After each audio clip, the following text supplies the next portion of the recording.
And there we go. So, welcome aboard, everybody. My name is Doobyis. This is Fly Information. It's a spin-off from my weekly mix show, which is called At Sick or After the Smoke is Clear. You can always find the archives for free listening to After the Smoke is Clear at mixcloud.com/Doobyis. Appreciate people for coming through. These things happen live over on Twitch, twitch.tv/Doobyis. And if there are people in chat, feel free to say hi. Got questions or whatever, let us know. I appreciate today my guest Stephen Hero has come through to talk, even though no new album out. We're just gonna shoot the shit, see where the conversation goes, although you do have a fairly new album. I know that artists get mad when people are like, as soon as the first album drops, it's like, okay, when's the next one coming or whatever. Everybody's asking only been out about like it. 6 months, man. Yeah, right. So the last one, The Squeeze, you dropped what, October last year? Yeah, October, yeah. Okay. Yeah. So yeah, proper welcome to you, Stephen Hero, from St. John, New Brunswick, I believe, right? That's right, yeah. That's what the internet's told me when I Googled for you. But St. John, New Brunswick, baby. Yeah. Last time we talked, I think I just said East Coast, and you left it at that. And I was scratching my head earlier this morning, like, is he from Halifax? Where on the East Coast exactly? But the AI helped me out. Yeah, so. Yeah. Yeah, man. So I guess, like you said, it's been 6 months since The Squeeze dropped. That was your collabo with Uncle Fester, another friend of the show I've talked to, say a couple times now. He's been on Fly Information, but maybe just once. Anyways, but yeah, can you tell a little bit about that album and just, I don't know, what's the reception been like for it since it dropped? It's been really good, man.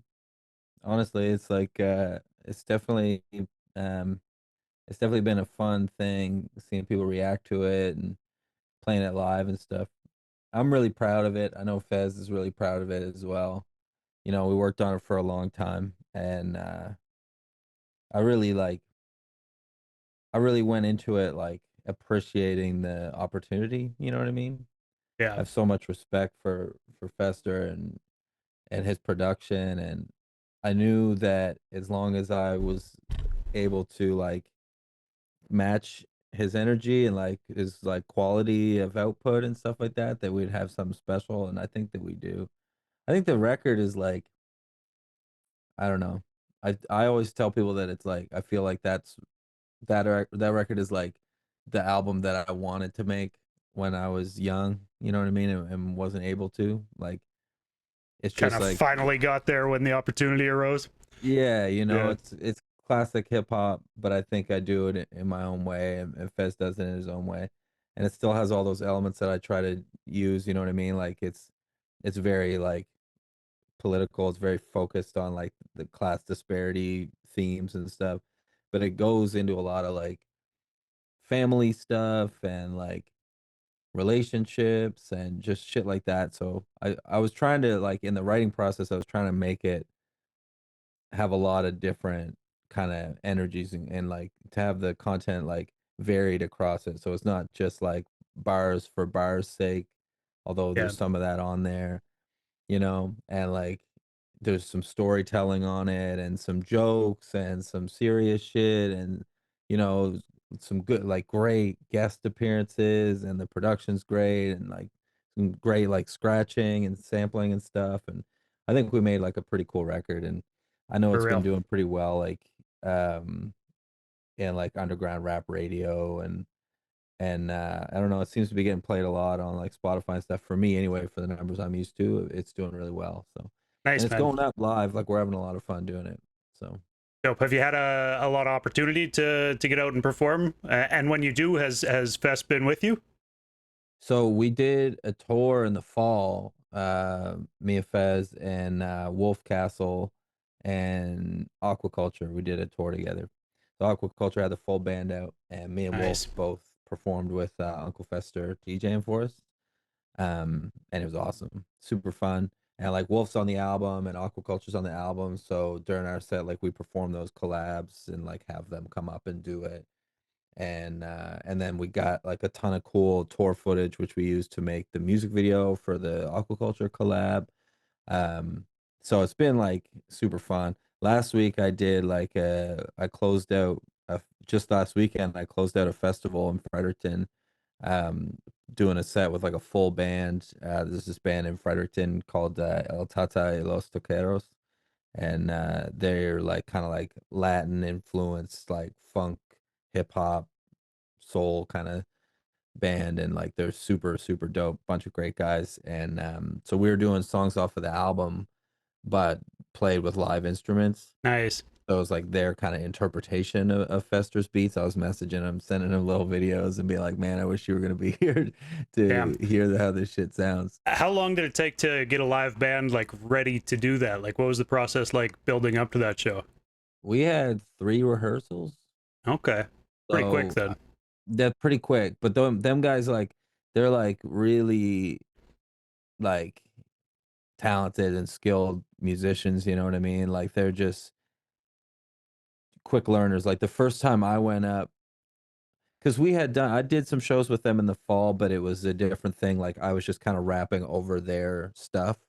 So I would just kind of like take verses and songs and like adjust it to the Right. arrangements that they had. And so it was kind of like a crossover collab, you know what I mean? Yeah, Real you were Jay-Z and Linkin Park situation. sure. Yeah, yeah. Not really, but you know what I'm saying. But for this one, they had to actually like learn my songs, like learn the beats and stuff. And when I went to the first practice, they had already like gone over them and like figured out like what key they were in and like the basic parts and all that stuff. They were really prepared. So I don't know exactly how long they spent on it before I got there, but as a full group, we had 3 practices. We had 2, and then the day of the show, we had a last minute one like in Fredericton because I was up already, just enjoying the festival Friday night. So I went in at like noon on Saturday, and we went over the set, How and it different was it went up like compared to rapping over, the beats that you're familiar with? Like, was it it's very different. yeah, It's very different, but it's awesome. The energy is so intense, you know what I mean? Even just having like like, because I got a sax player right here, and like guitarist and drummer and a keyboardist and a drummer. So you're surrounded by like amps and drum kits and stuff, and it's just like I play a bunch of like I play other genres sometimes too, and like I've played in bands and stuff like that. So it's like I'm used to doing that, but it is like a different energy, right. and it's hype as fuck. And it was like real it was definitely like one of the most fun sets I've played in a long time, if not ever, because it just was like it was Flourish Festival in Fredericton, which is an excellent festival that I highly recommend, and it was like super fun lineup upstairs. Like, so there's a venue in Fredericton called the Cap, and it's like 3 venues in one basically. There's like a downstairs spot, and there's like an upstairs spot, and then there's another upstairs spot, and it's like usually like there's a spot called the Nest, there's the Wilsers room, and then there's like the Cap like proper. We played up in the Wilsers room, and for Flourish, what they do is like the bands go back and forth upstairs and downstairs, so there's no lull. So it's like someone plays down here, and then when they're done, someone's starting up here, so the Okay, crowd can kind of like go back and forth. And cool. it's kind of this like crazy like 2-day marathon of music, and we closed it out. So there was a DJ in the Nest right after us, but we're the last band Yeah, of the festival. So the energy was up, the room was pretty packed, and it was like people were just ready. So it was super fun, man. nice, It dude. felt really good. I think there's some video out there of it somewhere, so I'm looking forward to seeing that. But it was crazy fun, man, and like I can't wait to do it again. And like I don't know, the since we started doing that and like posting about it and shit, there's definitely a lot of people interested in seeing it. So we'll see. Like we'll probably try to do some more cool shit with it. But Make I that also happen like, again. Yeah. yeah, I also want to get out with Fester again. Like we're trying to like, because me and Wolfcastle are. I guess we haven't announced this yet, but whatever. Me and Wolf are doing EP together. Uh, World yeah, exclusive. right. And so we're just working on it now. We're gonna work on it all summer basically, and it'll come out in the fall. and then we're in the early 2026. We have some pretty cool shows coming up. Nice. And that I actually can't get into, but Sure. we have some cool shit coming up. So we want to bring Fester with us for that, hopefully, and we'll see how it all comes out because everyone's schedule's crazy and blah blah blah, you know. But I'd like to get out with Fez again. I'm Nice. playing on Friday with Frank Mack, who's like a DJ from Fredericton that performs with me sometimes. He's super dope. Okay. But we're doing a show. We're actually opening for Hallucination on Cool. Friday, Nice. Yeah. which is super cool. That'll be big. Yeah, that's gonna be really cool and really fun. And Frank's dope, and like Mike Shabazz is gonna be there too. You must know Mike by now, right? I know of him, and we've spoken briefly online, but haven't actually had a chance to get him on Fly Information or anything yet. So, yeah, can't say I He's dope. really know him, but I know of him, anyways. He's a local legend around here, you know. Oh, for real? Okay. I mean, I've well, seen he's him been featured on a around. few of your tracks over the last few years there. He's been Uh, around a long time. So he was okay. in rap groups in around here. I don't know. I don't want to put him on blast or anything. Sorry, Mike, but he was in rap groups like I feel like late 90s, early 2000s and stuff Oh, like in the city okay. playing shows. And he was like part of the crew when I was really young. He was part of the crew that would like open, you know, when like Dwayne was bringing like D12 here and stuff like that. Like Mike was always part of the crew that would like open those shows. And so he's been around a long time and he's super dope. I mean, you've heard him on my shit. Like Yeah. I love rapping with Mike. He's very like he comes to compete, you know, Yeah, and like definitely. A there's little bit only so of many people that do competitive that spirit still. pushing each other forward or whatever, right? Yeah, exactly. And there's Yeah. no like I like it with Mike because we neither of us are like subtle about it. Like Yeah, we know neither of you that's what guys we're are here. afraid to speak your mind. The Yeah, tracks you have done together, I like a yeah, lot, man. and we'll Yeah, like kind of like egg each other on and stuff too, and kind of like you know what I mean, like kind of joke around about like who's rapping first and shit like that. So it's fun, and I love performing with him. So he's gonna come up and do some songs with me on Friday as well. I like having him there. nice. Shouts Um, to him also for being active on social media. He's one of the few Canadian MCs who I see just spout off on social media from time to time. He's over there on Threads or whatever. I jumped ship oh on yeah, Twitter long ago, so Threads is kind of lonely for the Canadian hip hop scene, but there's a yeah. I'm select still few not in who the are over there. habit of really like using it like that. Like I'm on there and I see it, but I'm definitely not as active on there as Mike is. Yeah, But yeah, for Mike's sure. like down to argue with people and shit, which I just don't. I can't do it. Like I just I'm glad that people do. Like I'm glad that Mike does. Mike's like real smart and like real like well researched. Like he knows what he's talking about, so he can get into the nitty gritty and like argue with people. I get so pissed off that it's just like it doesn't. It's not a productive use of my time. You know I've what I mean? taken personally to just like stick and move. I'll throw a shot in the comment section and then just not reply to anything else past Yeah. that or whatever. Yeah, Just exactly. you Yeah. know, let them be mad if they want to be mad about it. But uh, Yeah, that's fair. um, That's fair for sure. you mentioned though that on the squeeze there's kind of talk about a lot of the class war and just the social problems in the world. I mean, you also mentioned there's a lot of other talk on there too. And props on that album too. I haven't had a chance to just tell you that that was probably one of my favorite albums last year out of Oh, Canadian hip thank you, hop. man. Yeah, I I think you really guys did appreciate that. put a really solid project together with that one. But I wanted to ask you about like the name. Is that like is it about the squeeze on the middle class, or like how did you guys land on that name? Actually, Fez came up with that name. Okay. Um, and it felt right immediately. It's funny because I'm the kind of guy that like I usually come up with titles almost first, Mm, and then I have that title and concept in my head when I'm writing.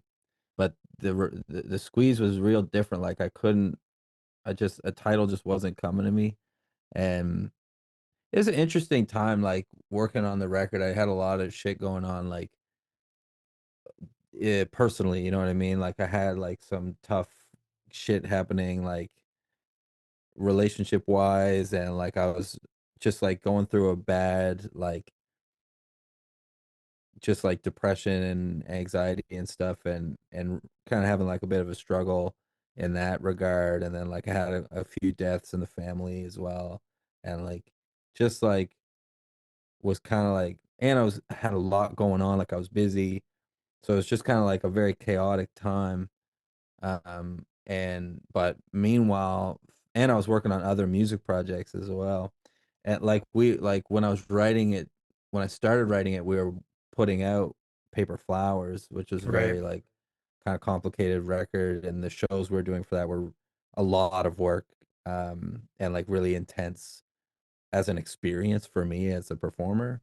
Right. That Um, was last I talked to you was just I don't know if it was a couple weeks after that came out or but yeah, Probably, we yeah. talked about how in depth the shows were and just very conceptual album that one. Yeah, it was intense. Yeah. So there was just a lot going on, and but Fester was sending me these great, great beats. So it was kind of like a respite or whatever. Like I would sit down and like on whatever night I had off and just pick one of the beats and sit right here and kind of let it loop and see where it went. And it was like, but there was no rush on it. Like we didn't pick a date for it or anything. We were just like, let's just fuck around and find out. Yeah. So shit was just coming. So that like that's why like the Elliot Rowe that song on there is like kind of like a heavy kind of family song, and it like that was just because it was I'd gone to a couple funerals and like was just kind of like trying to come to grips with some shit in my family and in my family history and stuff. But throughout, like I just couldn't. A title usually just comes to me, and it wasn't. And then we were talking about it back and forth, and he just threw out. He was like, "What about the squeeze?" And I was like, "Damn, it's so something about it. I think it works on a couple different levels. You know what I Yeah, mean? For definitely. me, and like we never really talked in great detail about like what it meant to each of us or anything. It just felt right. But Yeah. to me, it's like, yeah, I feel like if you're not in the ruling class, like you're always dealing with the squeeze to some extent.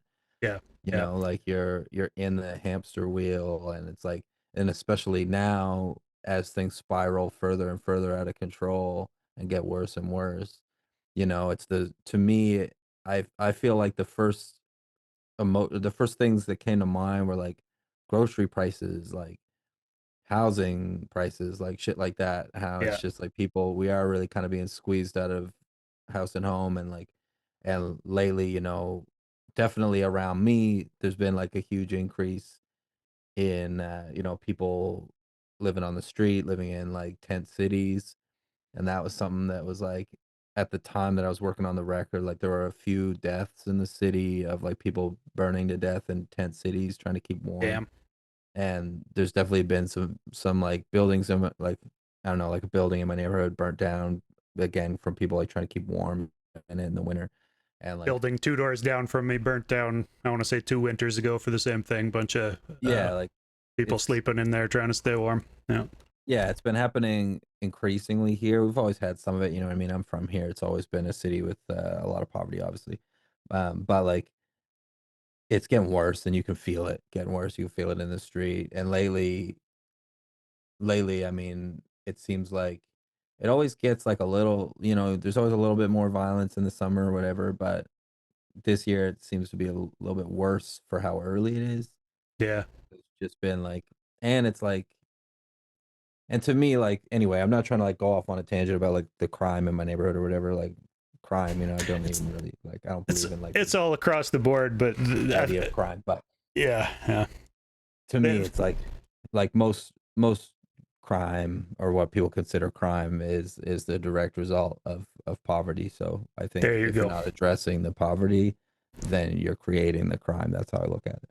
Totally, man. I'm trying to battle crime by putting more cops on the streets or funding more cops to buy more tanks for their local PD or whatever.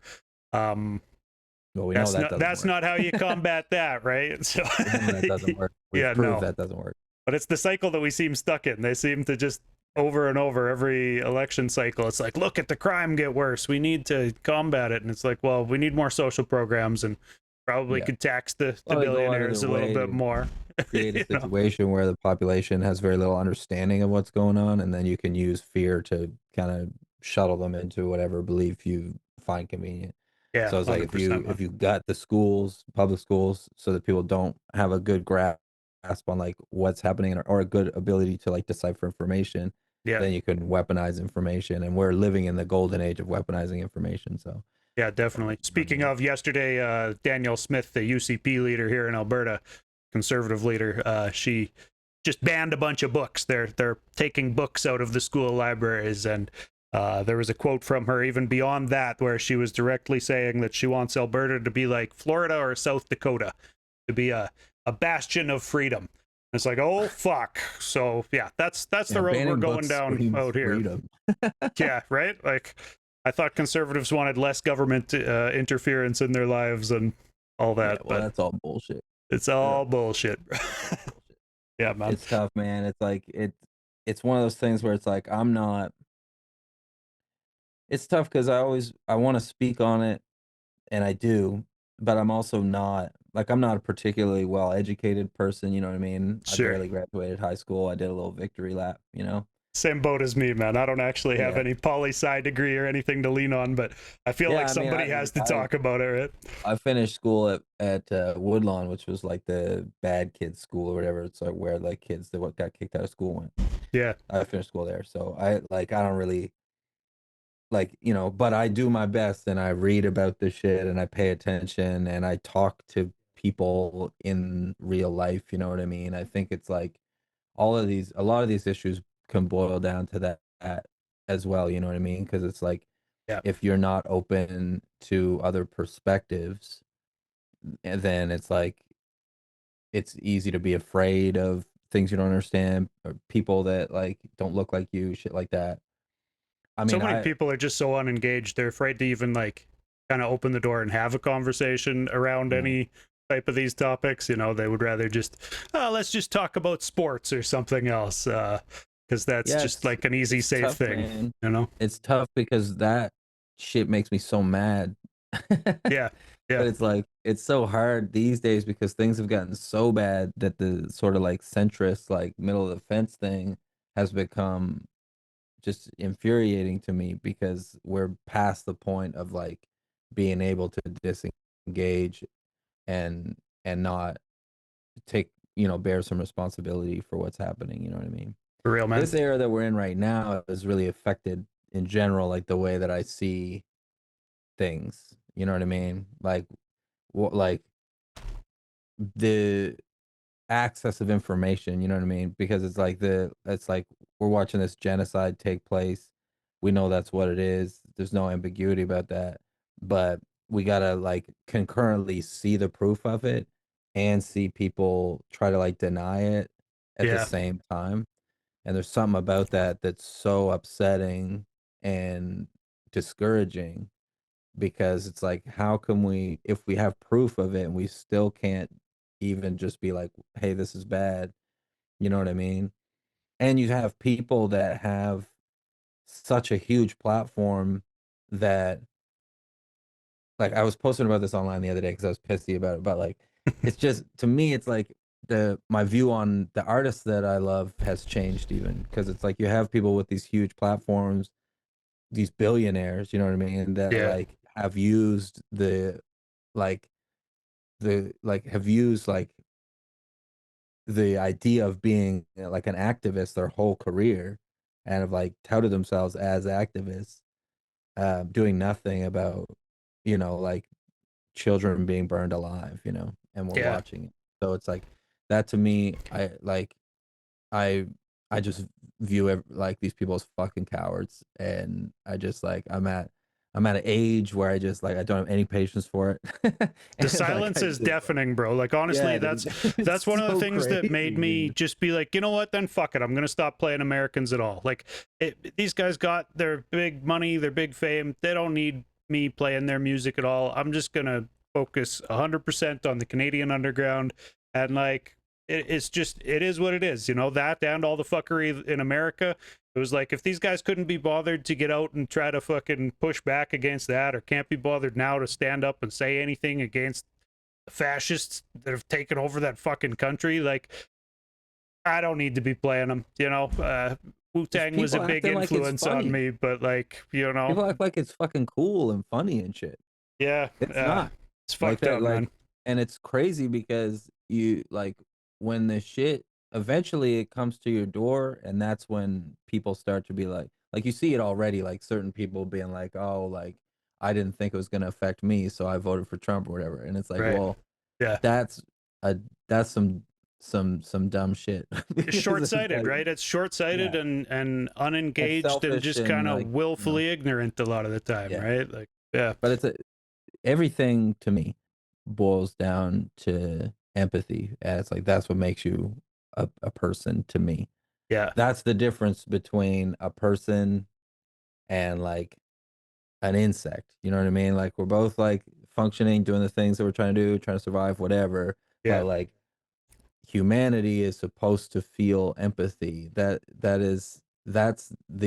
what, like, if you, because I don't like, I'm not a religious guy, whatever. I don't, sure, so I don't, to me, like the idea of like a soul is like whatever. But I also like whatever you want to believe is fine. But to sure. me, the idea of a soul, when someone who believes in it explains it to you, they're just explaining empathy. And if you go like whatever, if you, I've read the Bible, I grew up religious, so I've read the Bible more than once, and like I'm familiar with that shit, and like I understand like the story of like Jesus and all this stuff.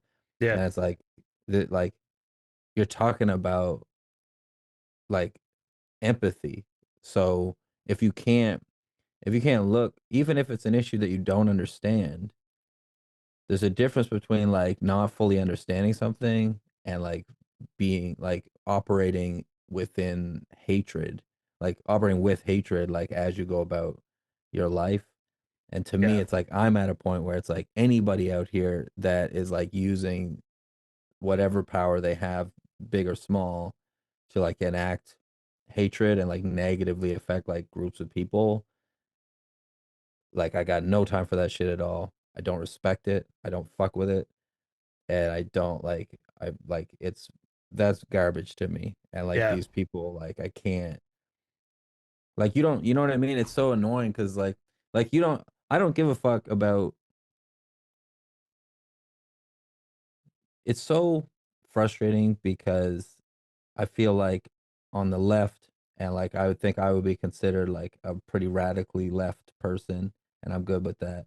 That I would be think, my take on it. Yeah, yeah, but I think like people try to paint this side as being like sensitive and emotional, and I always think that's so funny because that's literally, to me it's like I don't think when it comes to public policy and the way that the world works and we organize society, I hmm, don't think that your feelings have shit to do with it.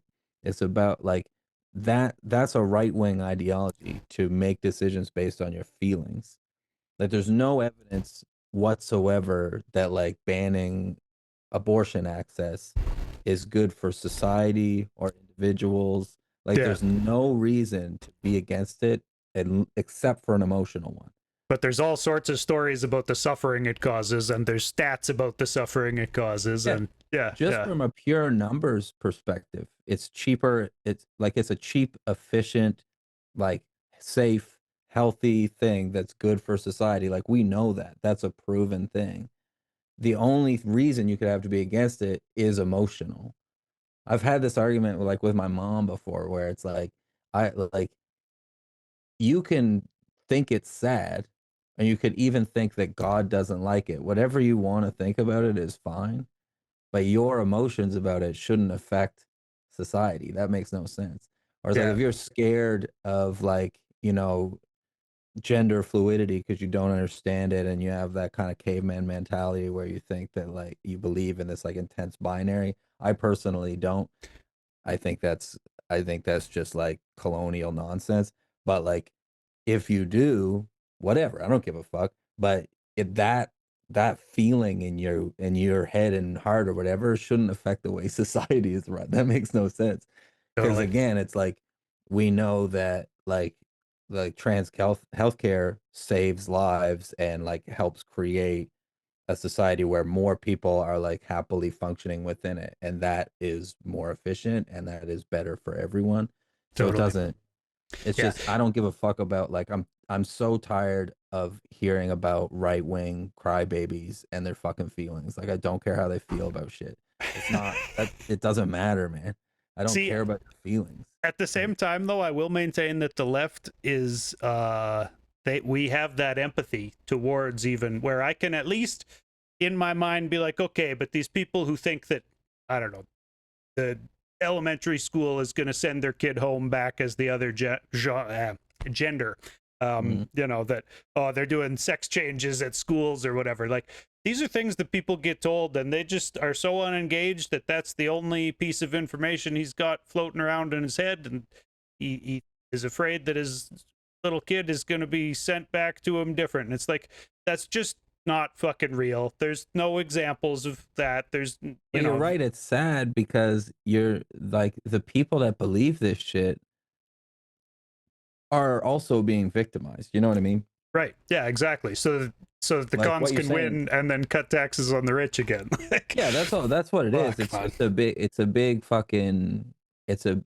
It's just a trick, you know. Culture And war it's like, because they know that the policy can't stand on its own, basically, right? yeah, and there's more of us than there are of them. And Yeah, like, as long as we're all divided like this, I mean, that I talk about that a lot on the squeeze. Like, you for know what I real. mean?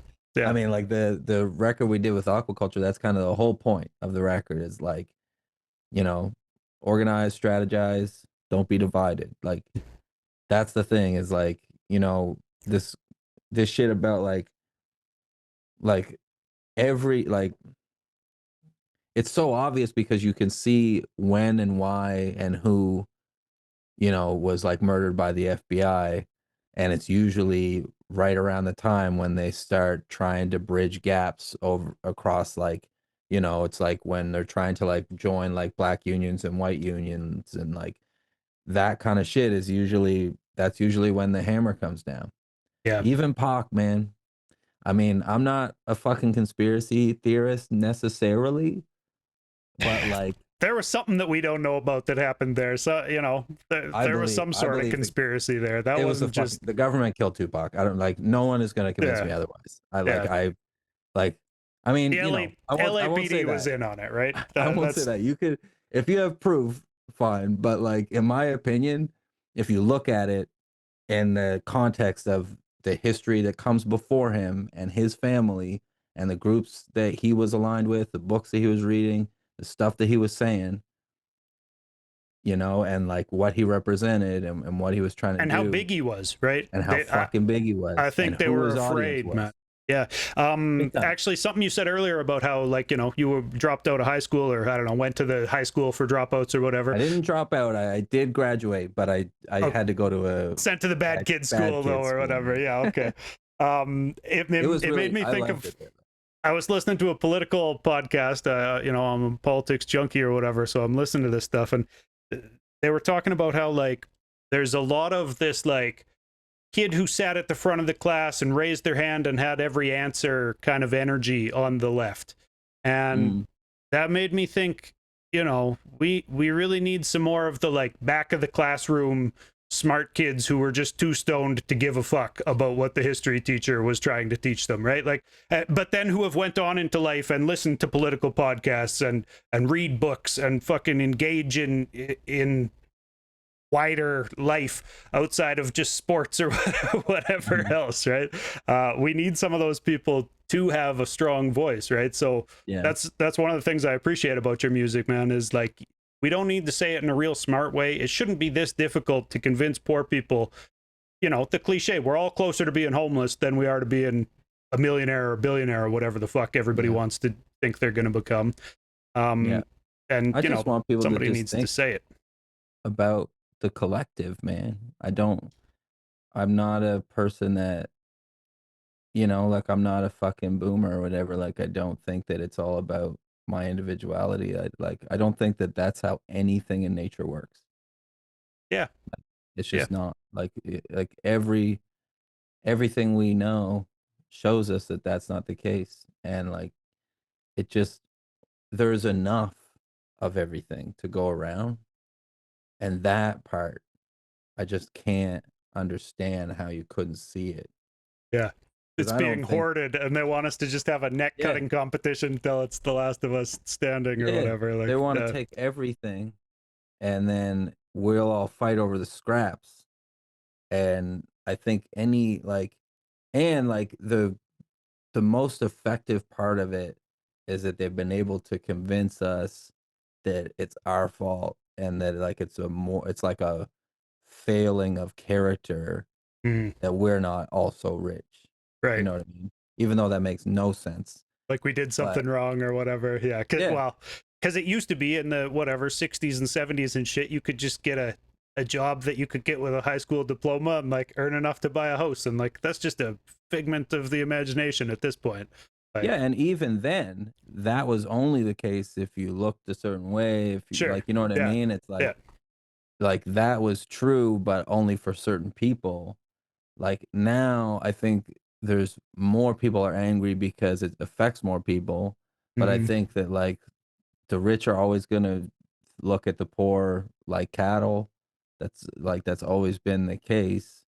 And I think that they do a lot of, you know, fucking mind trick shit to try to convince us that like your neighbor that's also poor is your enemy.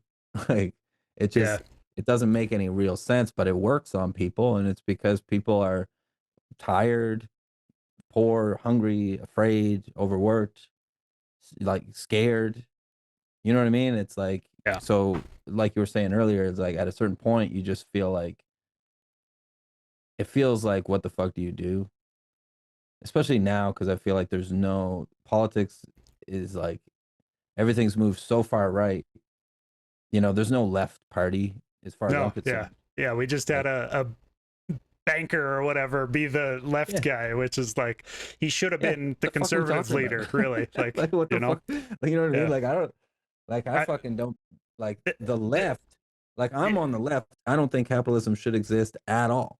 yeah. You know what I mean? Like, I don't think that, like, I don't fucking, like, I believe in, like, land back politics. Like, you know what I mean? I don't fucking, this whole experiment to me is bullshit. I got no love for it. I got like, you know what I mean? Like I don't believe in police. I don't believe in the concept of like crime. You know what I mean? Like I don't like I think all of that shit, like, you know what I mean? I don't believe in the prison system.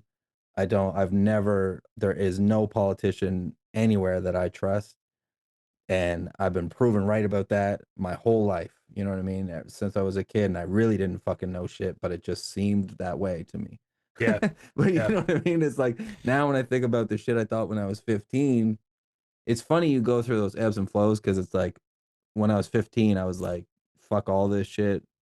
And then I got a little bit older and started to feel like, oh, well, when I was 15, I was just being dramatic, whatever. And then now I'm at an age where I understand it way more. And it turns out coincidentally that I was right when I was 15. Like, fuck all of this shit.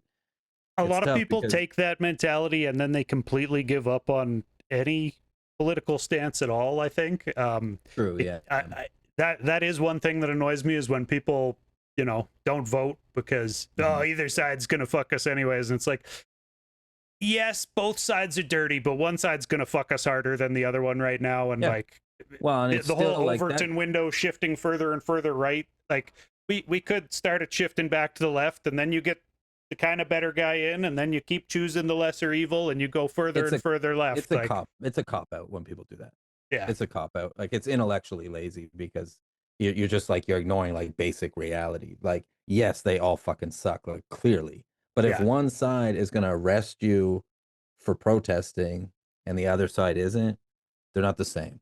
right, Like yes, they both suck, but it's like, do we want a system where like we can't even protest? Because that's what we're like. That's what they have in the states now. That's where we're headed. yeah. Like if we're not careful, you know what I mean. So it's like that shit does matter, you know, and like Do you think we local dodged a politics bullet matters uh, for with Carney now. getting in rather than Pierre? Because yeah, I thought, okay, well, if he gets in, like they're just all gonna shake hands and be like, okay, we're the one world government, and Putin, Trump, and Pierre will I think ride off into the I think for sunset. now, Like, but I think it would be unwise to let our guards down. for sure. I'll say Yeah, that. yeah, And again, I'm not like it's not like I'm the foremost expert on this shit, and I don't claim to be. This is just like I'm just saying this is the way I feel about shit.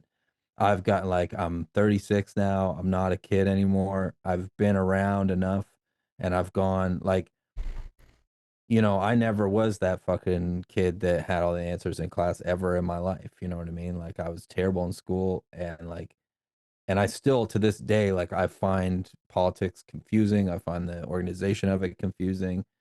There's no part of me that feels like I'm a fucking genius about this shit. It's just like to me there's basic reality of like no, there's no type of person that doesn't deserve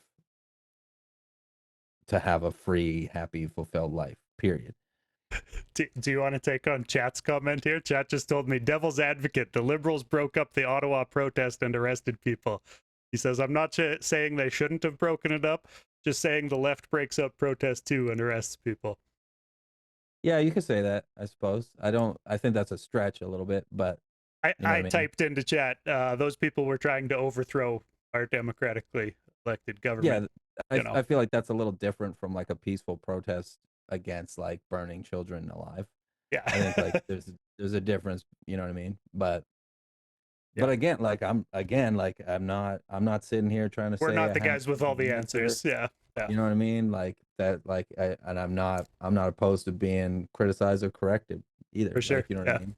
And Yeah. that's how I felt for a long time. Like if you present me with good information, I'm going to take it in.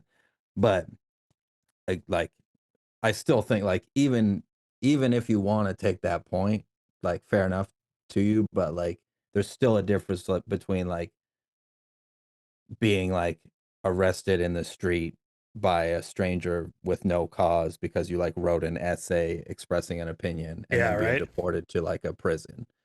Like, you know what I mean? Like we're not talking about the same thing. I agree completely, man. Down in the States, it's super fucked up. And you see a different one of those videos every day of these plainclothes, masked guys coming up, arresting people, and they're not showing Well, there's badges. They're already not giving people. ID numbers. Like, I'm Yeah. genuinely surprised nobody's been shot over it yet. You know, like if all these people who they're arresting were actually as violent criminals as they make them out to be, like as Trump is telling us that they are, somebody would have pulled out a gun by now. You know, some gang would have made some stand to stop their dudes from being deported or whatever. But like that's not happening. These are like peaceful people being, like you said, sent Well, away because they're they wrote fucking an college essay or students that whatever, wrote right? an Like, essay. yeah, exactly. Like that's not like they are just trying to create a culture or further create a culture of fear that Yeah. prevents people from speaking out against injustice. That is what's happening. Hey, If you can can I? create a society where no one feels safe expressing dissent, then you can continue to do whatever the fuck you want. 100%. And this shit that's happening in Gaza is a perfect example of that because it's funded by the West. It is a fucking genocide. The like and our fucking tax money is paying for it. Yeah. So it's Yeah. like you see people being like, "Well, I don't want my tax money to like," and while they're taking away the shit that the tax should be going to. So it's like we're gonna take away like healthcare things. We're gonna like, you know what I mean? And I don't live in the States too, so I definitely like I'm not trying to be the one to speak on behalf of people down there, but we have politicians up here that are trying to pull us in that direction. So it Yeah. would be foolish of us to not take it seriously, not talk about it, not be worried, be scared, be vigilant, whatever. Like we have to take it on and take it seriously because it is a possibility. And that Canadian fucking arrogance that I see online still all the time drives me nuts. Where it's like people in Canada being like, I can't believe what they're like down there. It's like, man, we're this fucking close. Like They we're don't live almost in there. Alberta, So man. You can't have that arrogance living out here. Like no, I'm that's fair. surrounded Yeah, by. I like This where is we're red at. Like state territory, you know. Yeah, yeah, it's yeah, and like I scary. know a couple people out there, so I've had that conversation with a few people about like how intense it is. So, but Yeah. like where I'm at, you definitely see that a lot, like that kind of arrogance. For real. And I mean, I see it in comment sections and stuff like that, but no, I've seen too many fuck Trudeau stickers on too many trucks and, Yeah, you we know, got that those type of around here stuff. too, Yeah, but likely, but no. I mean, like our provincial election this year was definitely a step in the right direction. It's just like a liberal candidate, so it's like it's not like it's fucking communist out here, but there has been some good shit go down since that Yeah. election.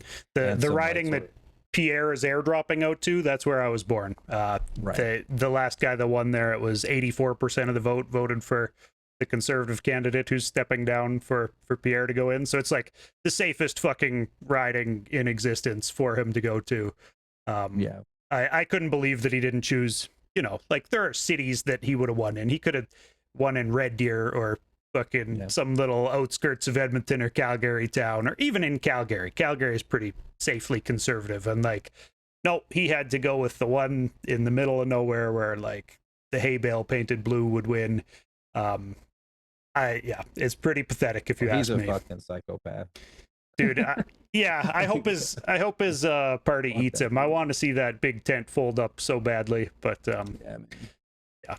yeah. It's You kind of mentioned that the squeeze came out of like bad times in just your personal life. Do you think because I would say a lot of great art has been made from bad times. Good art comes out of people's bad times on a pretty regular basis. that's true. Yeah. Whether it's heartbreak or whatever other, just the stress of the constant squeeze on us. One way or the other, I think a lot of good art comes out of it. Do you think we'll see like a resurgence in art that kind of means something a little bit deeper? I think we're seeing it now. Yeah.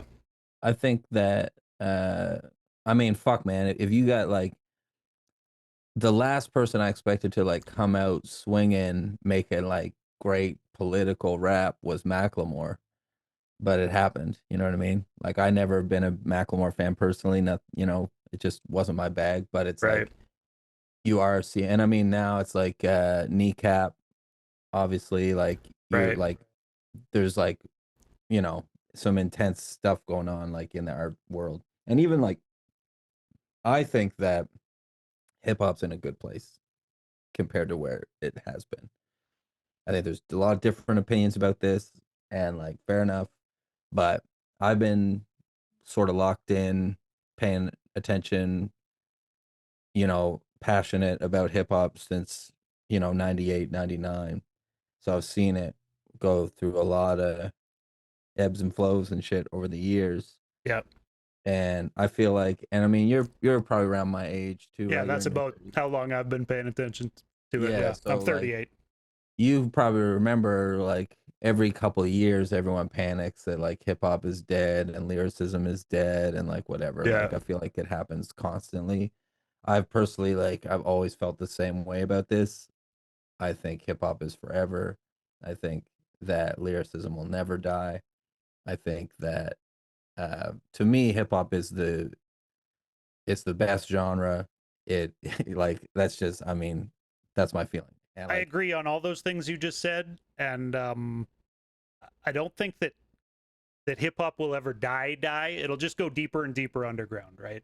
And yeah, I mean, I think so that like that back and forth has always been there. I think that like it's touchy to talk about this shit, but like the corporatization of it has always been bad. It's always been like there's always been too much control in the wrong hands. mhm. Like all of that's always been true. The more that we believe within hip hop that capitalism is the answer, the worse things will get. And that's true in society in general. So it's like if you're allowing yourself to believe that like everything you do should be about bottom dollar shit and like you getting rich no matter what how it affects everyone else, like Right. that's gonna be bad for hip hop the same as it's bad for communities. But I think right now we're seeing like even someone like La Russell, right? Who like just started blowing up to me at least for like I don't know his whole story, right? But I just saw him like blowing up more and Yeah, more he's been on around, but social he's media. definitely a lot more prominent this year than he But has been. you see what he's doing though, right? Like he's not just like making bullshit.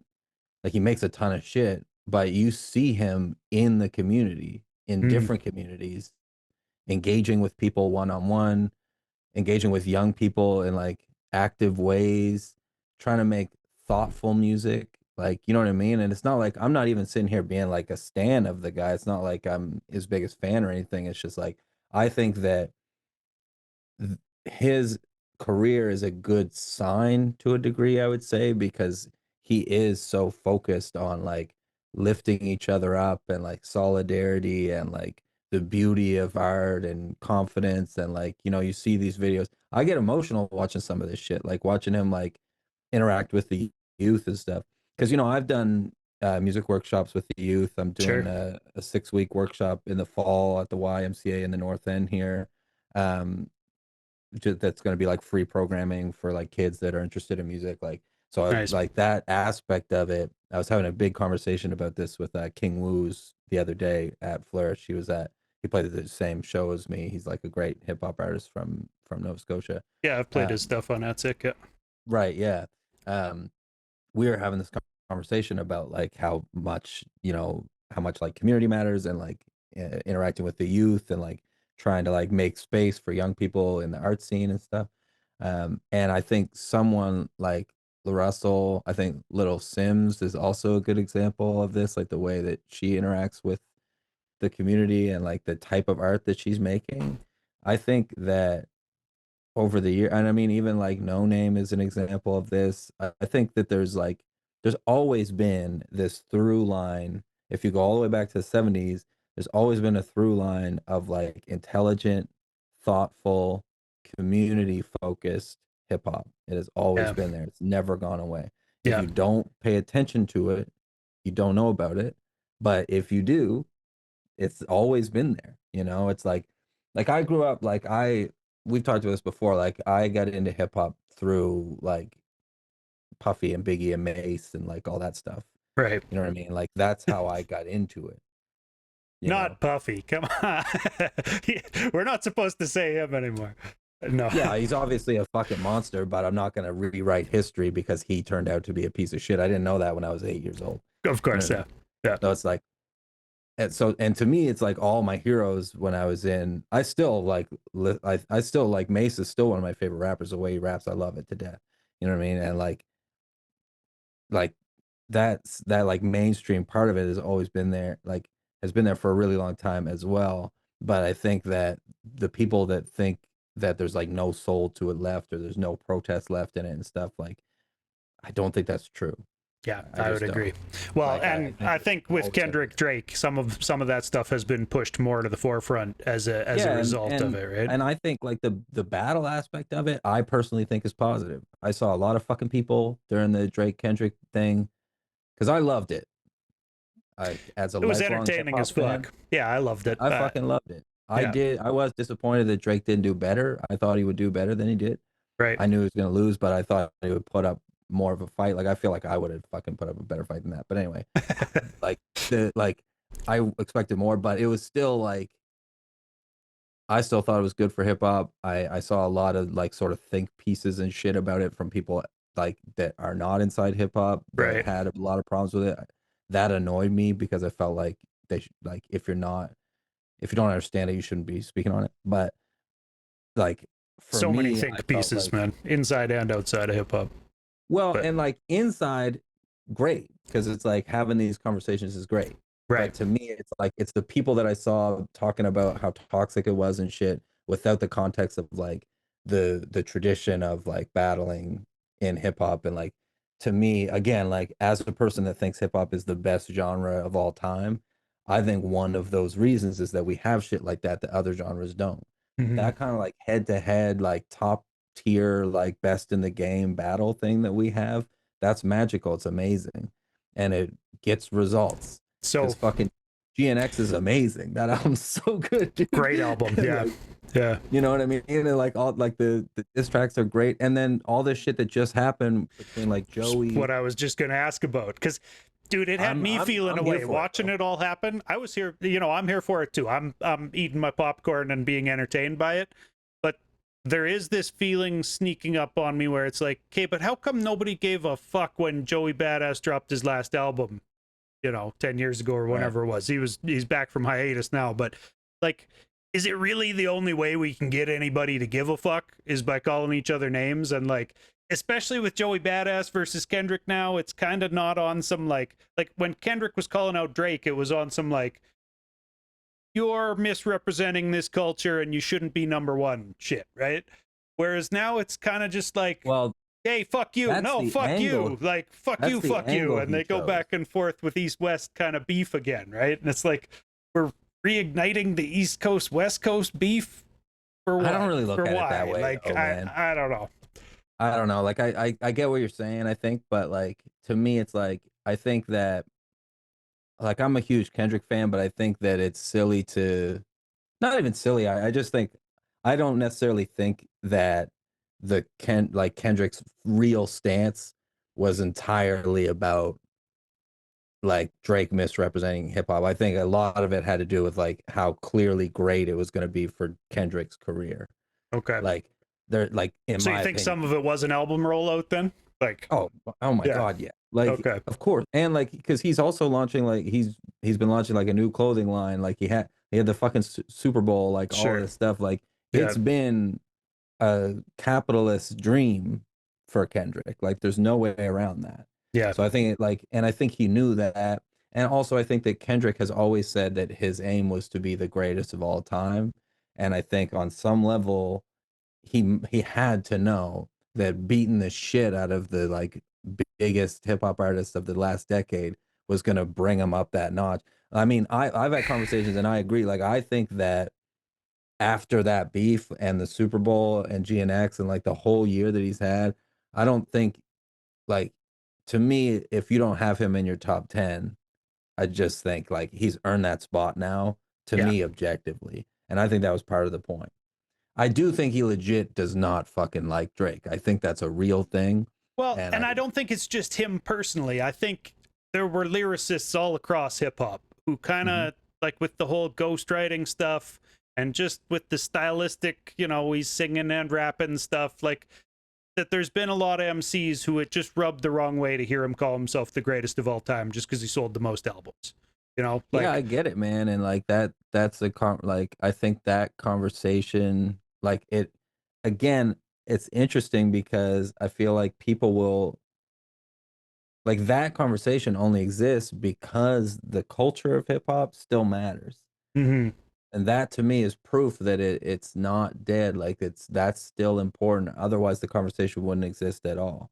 right, It's the same way as like when like Puffy was the biggest thing in the world, you had the answer back to that. You had Black Star, you right. had The Roots like mocking him specifically. I yes, forget what the name of the exactly. video was, but yeah. Yeah, yeah, but exactly. And like and even like that whole scene, it's funny, because of the way things like ebb and flow, because like that like sound bombing and like all of that era was like, definitely like reactionary to the like intense like mainstream like push of like Bad Boy and stuff, right? Yeah, yeah. But it's like then at that ebb and flow, right? It's like because during that time, you had like Eminem's like part of that world, like he's part of like that underground sound bomb. He's on sound bombing too, and all this stuff. And And then then he like blew five up years and later, became he bigger than is Britney the Spears. biggest Yeah. fucking, you know what I mean? And it's like, and now like the conversation is always like, there's always that fight about like, well, he can't be the greatest, because this, that, and the other. And it's like, I think that conversation only exists because the culture of it is still important and still on people's minds. Because otherwise, like, no one would even think twice about it. Yeah. The fact that like we still have a like arguments about like every time a fucking like reference track leaks from Drake, it's like there's these huge fights about like does this mean he's not one of the best and like all this stuff. And it's like there's still this like hard line among a lot of people where and it's like it used to be more of a generational divide and now I feel like it's not about that anymore as much either. It used to be like the old heads being like and like I Hating use on old it. heads. I'm 36, so that's Sure. me. Yeah, But yeah. like it used to be like the old heads being like, well, if he has a ghostwriter, he can't be one of the best.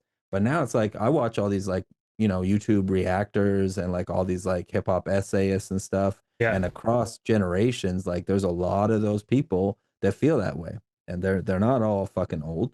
No, You know what I mean? It's I just think it's a people. cultural divide at this point. It's, Exactly. it's what Kendrick called him out on, that you're not part of this culture. Your fans are people who are outside of this culture who don't understand that like you shouldn't call yourself the best MC if you're rapping somebody else's fucking bars. Like, I think that and I don't mean to sit here and hate on Drake either. I, have no, gotten I mean, over the era of my life when I did vocally hate Drake.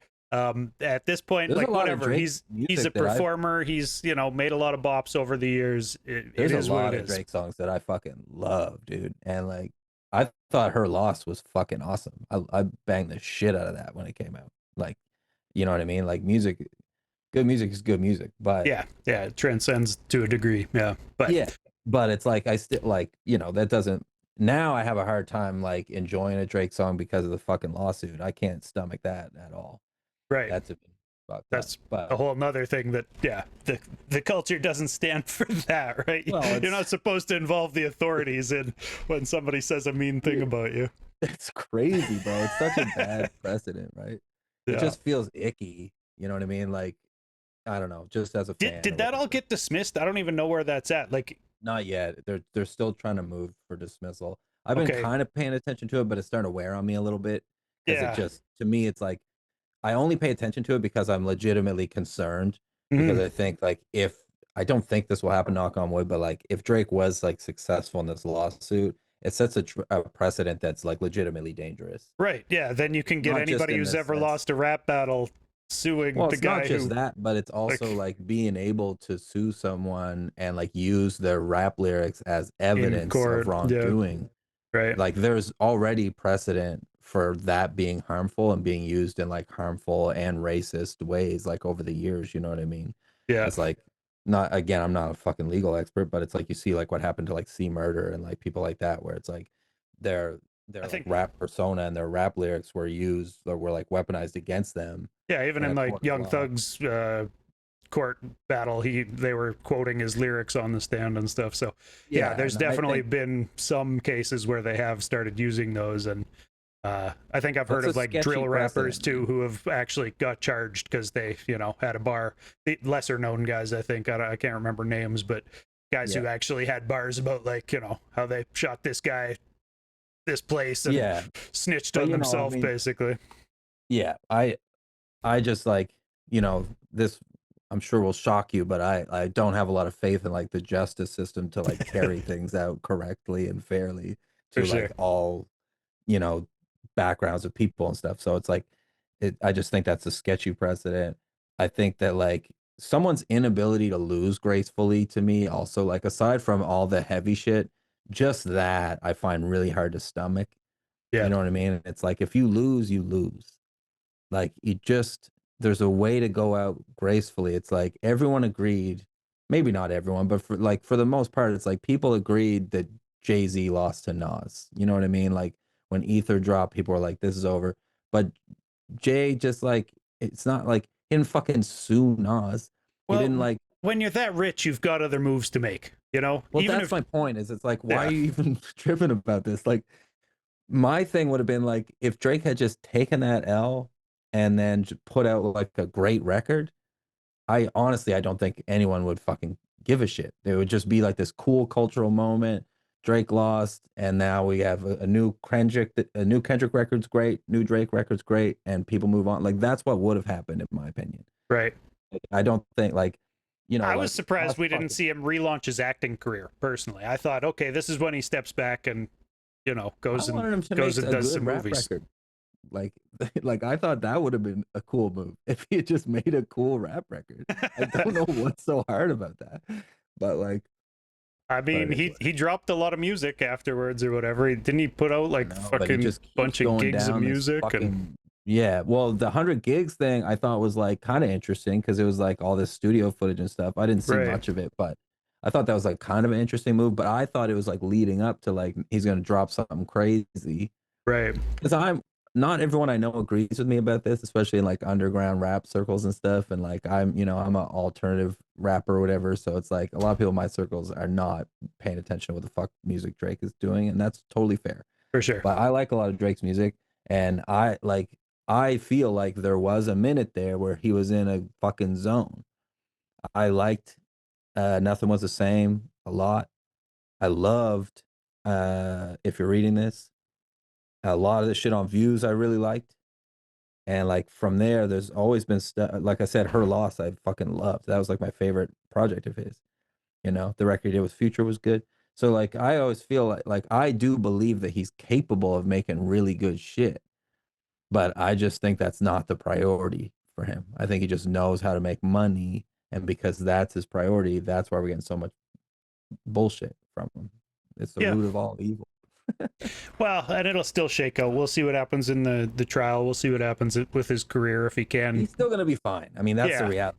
He's still Well, charting. He's one way or still, the other, he's gonna be fine. Yeah. Dude has yeah. more money Anybody than that's like God. pressed about that is being absurd to me. Like it just like, you know what I mean?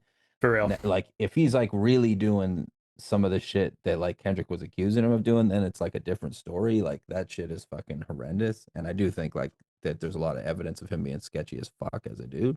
Yeah. But I can't speak on like I don't know about that shit. So I can't like Until the charges are pressed and the receipts are out there for people to yeah, I'm not actually gonna see sit in court. Yeah. yeah, I'm not gonna sit here and fucking like pontificate about Speculate. some shit that and speculate about shit that I don't know anything about.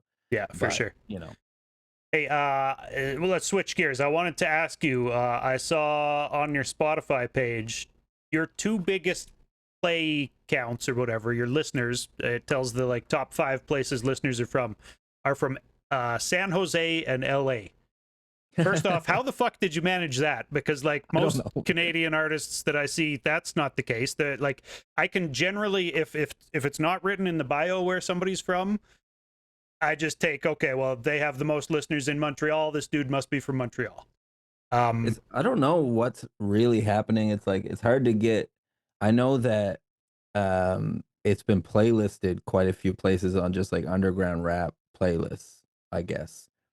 So, and I think that what that leads me to think is that there's just a lot of people in those places that are playing these underground rap playlists, which is cool Oh, as shit. yeah. You know what I mean? And I mean, I know like Fester's and I've talked like Fester has like some connections and shit and just like underground rap radio in the States and like so, like he told me that like a lot of people really like it that he's like sent it to in those areas, just like terrestrial radio kind of. I mean, it makes sense. It's a really good album, and if people hear it, they're gonna like it. I think it's just a matter of getting it into more ears, and Yeah, that's I mean, I think it's just like if you like hip hop, just like I don't even want to say like classic or traditional or anything. It's just like, you know, it's just hip hop. Like it's just fucking dude. beats, But it's rhymes, also and some lyrics, of the you know what I most mean? Like relatable shit that, like, when you hear a rap, it's very rare that you hear a rapper rap about like a dish pit or right. whatever, right? Like, Yeah.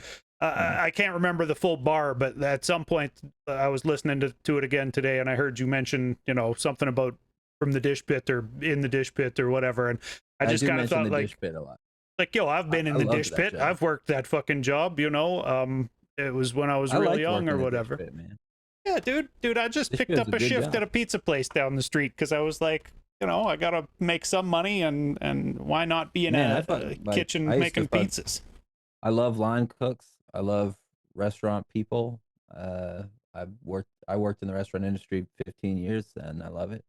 And yeah, it comes up in my music a lot, but it's such a big part of my life, you know. But you don't hear many rappers talk that shit, man. Most rappers will do anything but tell you where they get their actual money from. If Yeah, if we were to that's true. take rappers' lyrics at face value, the only way anybody earns money is illegally, or like by selling records and doing shows. Like you'll hear I guys feel like rap about that, but there might like a shift in that is coming a little bit too. here's open, Like man. I've Yeah, definitely noticed some like I can't even think of anyone's name. I wish I could, but like I've definitely noticed some people, some rappers on social media make it like posting shit that's like just like a 16 bar verse that's just super real about like I'm fucking broke and I work this job. Like I've seen that a bit. yeah, And I always think about like probably my favorite crew right now, I guess, is Danny's crew like out of Detroit, like the Bruiser Brigade.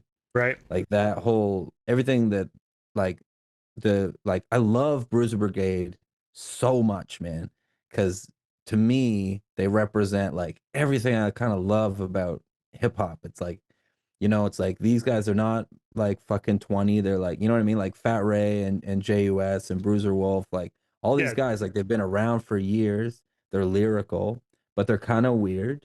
but it's like they're not like they're almost it's almost like a working class aesthetic that they have as a label and shit. And even like Zaloopers is fucking super weird.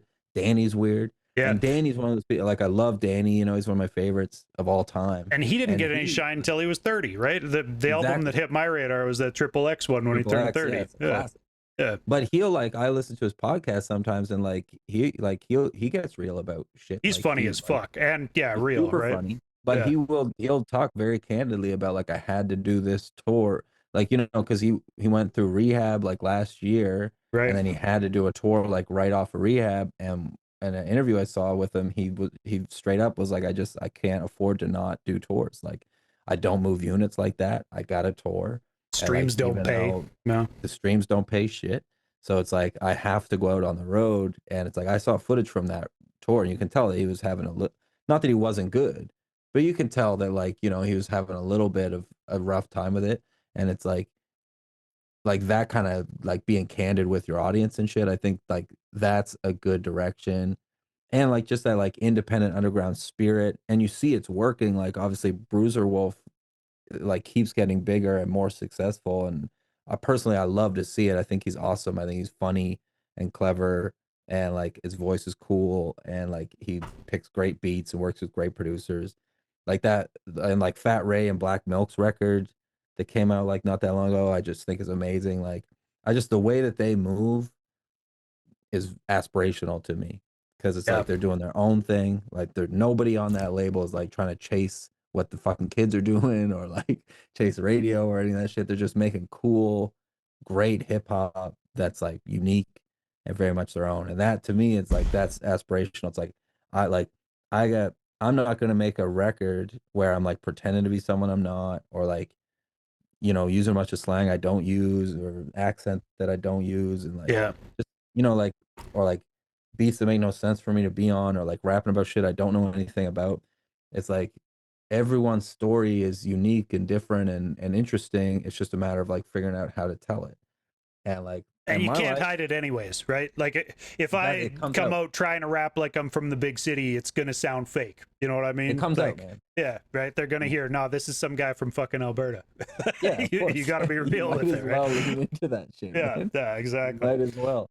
And like right now, I feel like more confident than ever in that because I feel like ever since I figured that out, ever since I fine tuned like I don't know, my voice or whatever, for lack of a better term, things have been starting to grow, and it's slow because and I live in a place where you know the hip hop scene here is very small and the industry support is almost non-existent. I'm sure you saw me fighting with the fucking ECMA this year, so I it's like did a little bit. Yeah.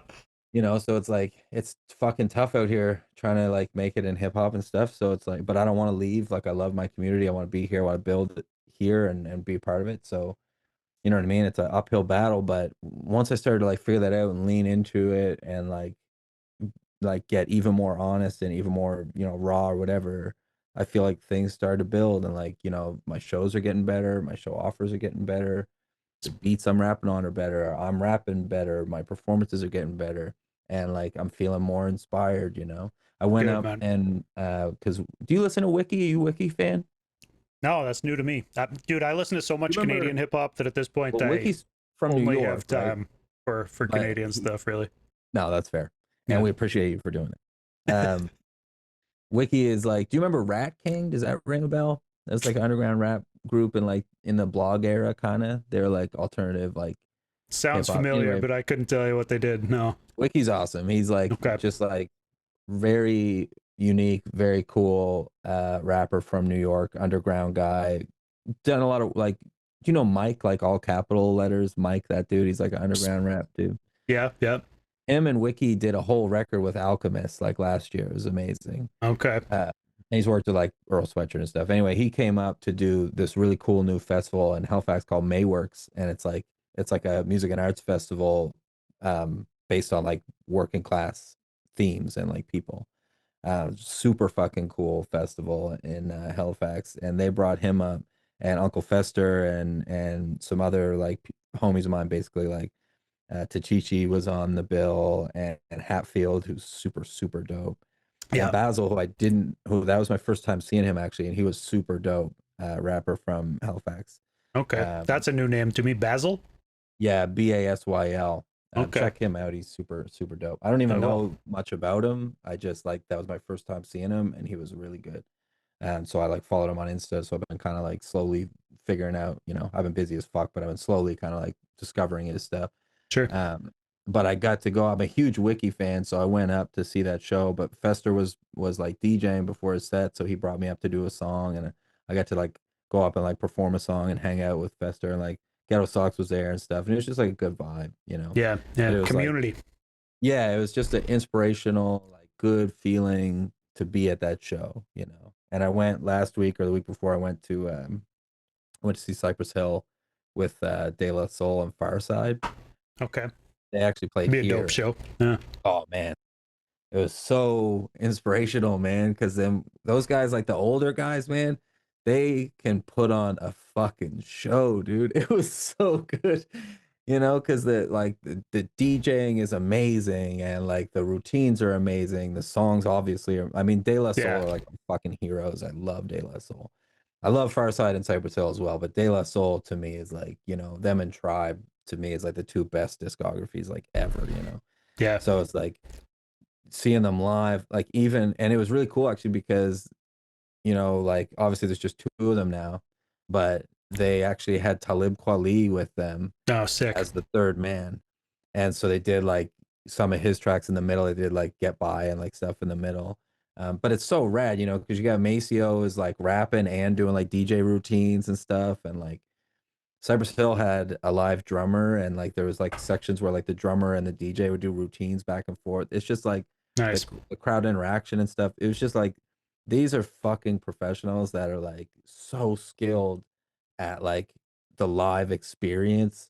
And it's like seeing it just makes you, it just fuels you, because it's just like these people are where they are for a reason. They're legends. They're like, Yeah. for a reason, and they've earned it. And it's like And you they can haven't only fallen off, man. I had that thought watching Public right, Enemy live in, a long time ago. Now it would have been, I think, '07 or '08 or something like that. But like, right. I had never understood Flava Flav until I saw him up there on stage, and then it was like, Yeah, oh, it now clicks. I see what this is like, and Yep. why he is who he is, and how good of a foil for Chuck he was, just to Right. play off of one another. Just beautiful Yep. stage show, man. Yeah.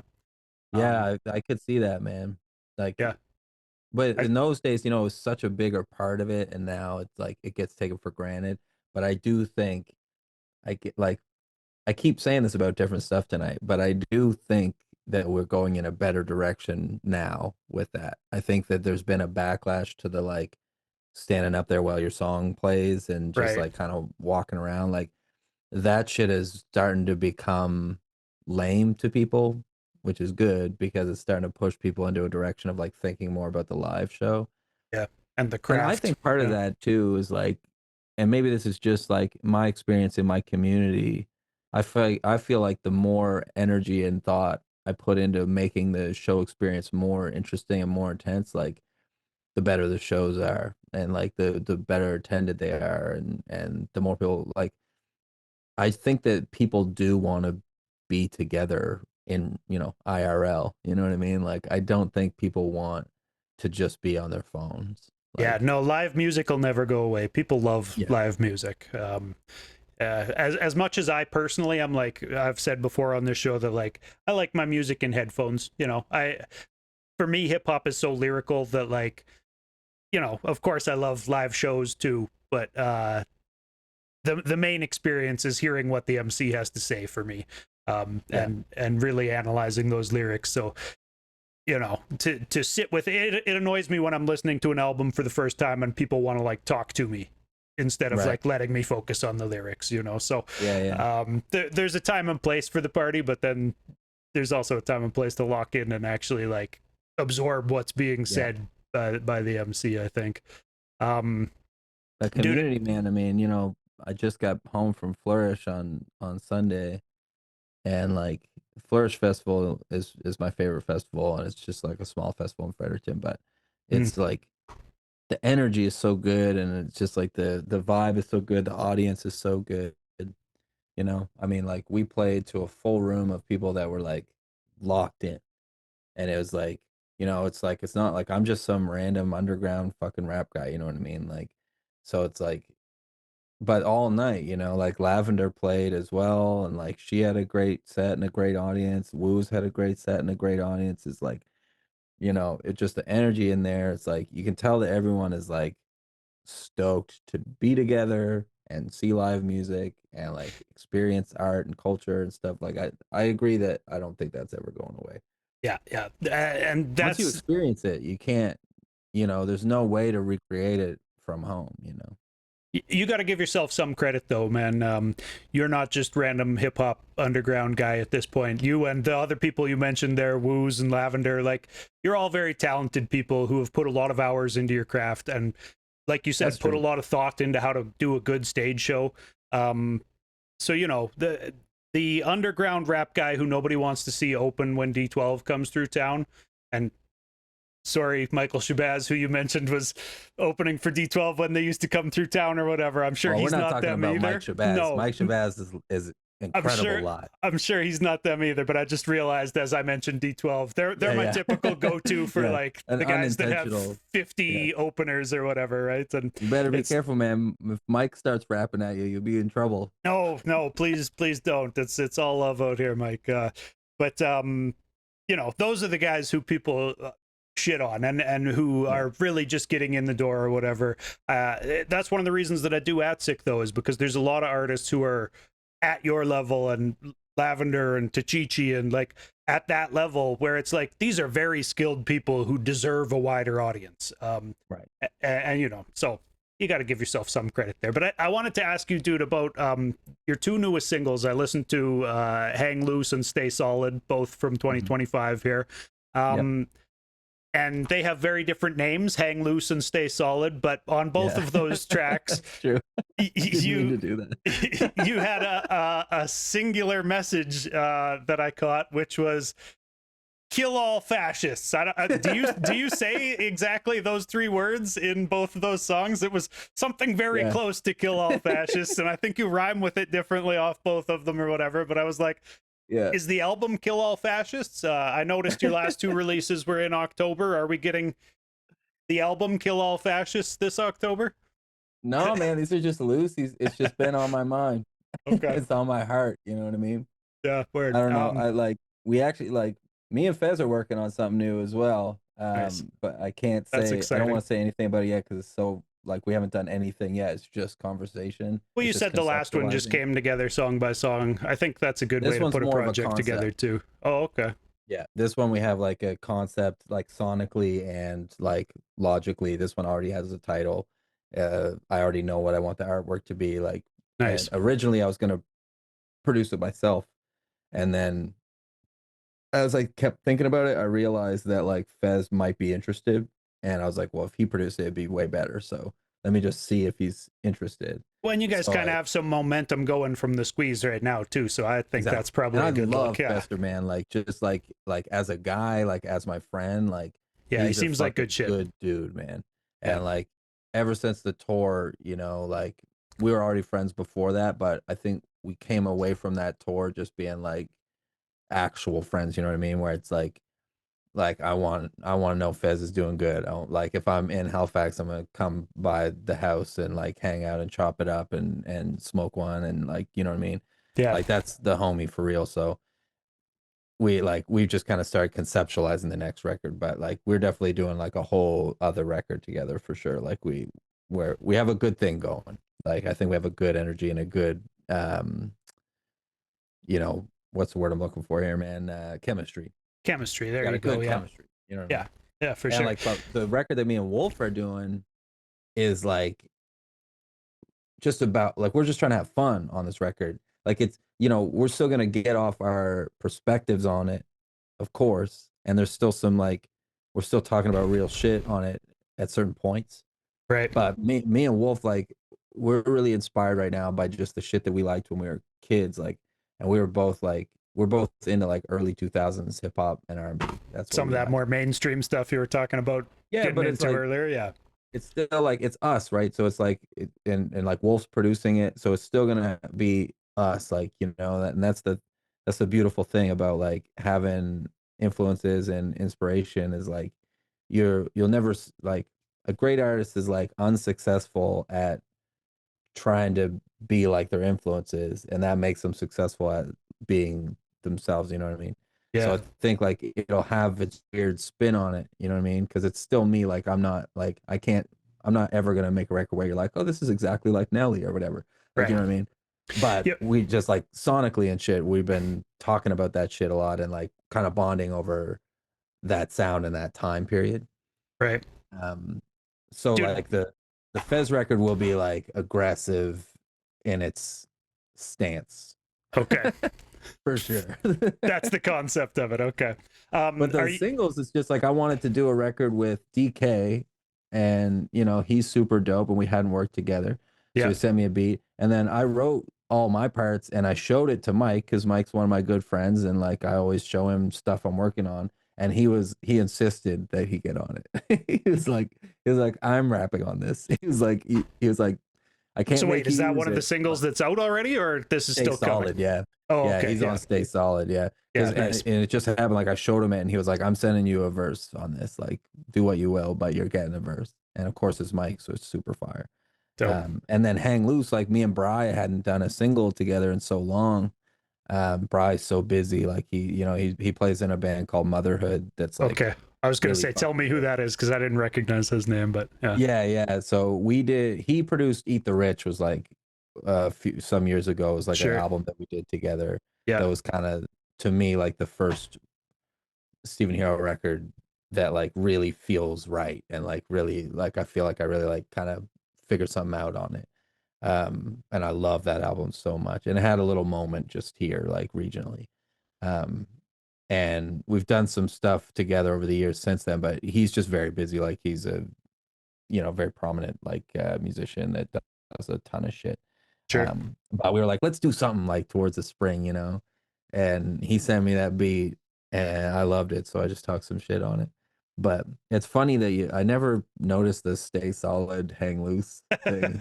Yeah. It's really funny. Um, dude, are you familiar with Lee Reed's work? I feel like you should get Lee Reed on some track, even if it's a remix or something. No, He's I don't know what it is. he's a Hamilton-based artist. Okay. Very revolutionary. He just put out an album called what is it? Pitchforks and Torches, I believe is the name of his new album. But I think the one before that was like Murder Hornet Landlord. Like he's rapping Is it about this? social issues. Freely Reed, I think is his name on. Yeah, that's him. Yeah. Yeah. Definitely check out his work. I think it would be definitely will. dope to hear you guys, talk about society together.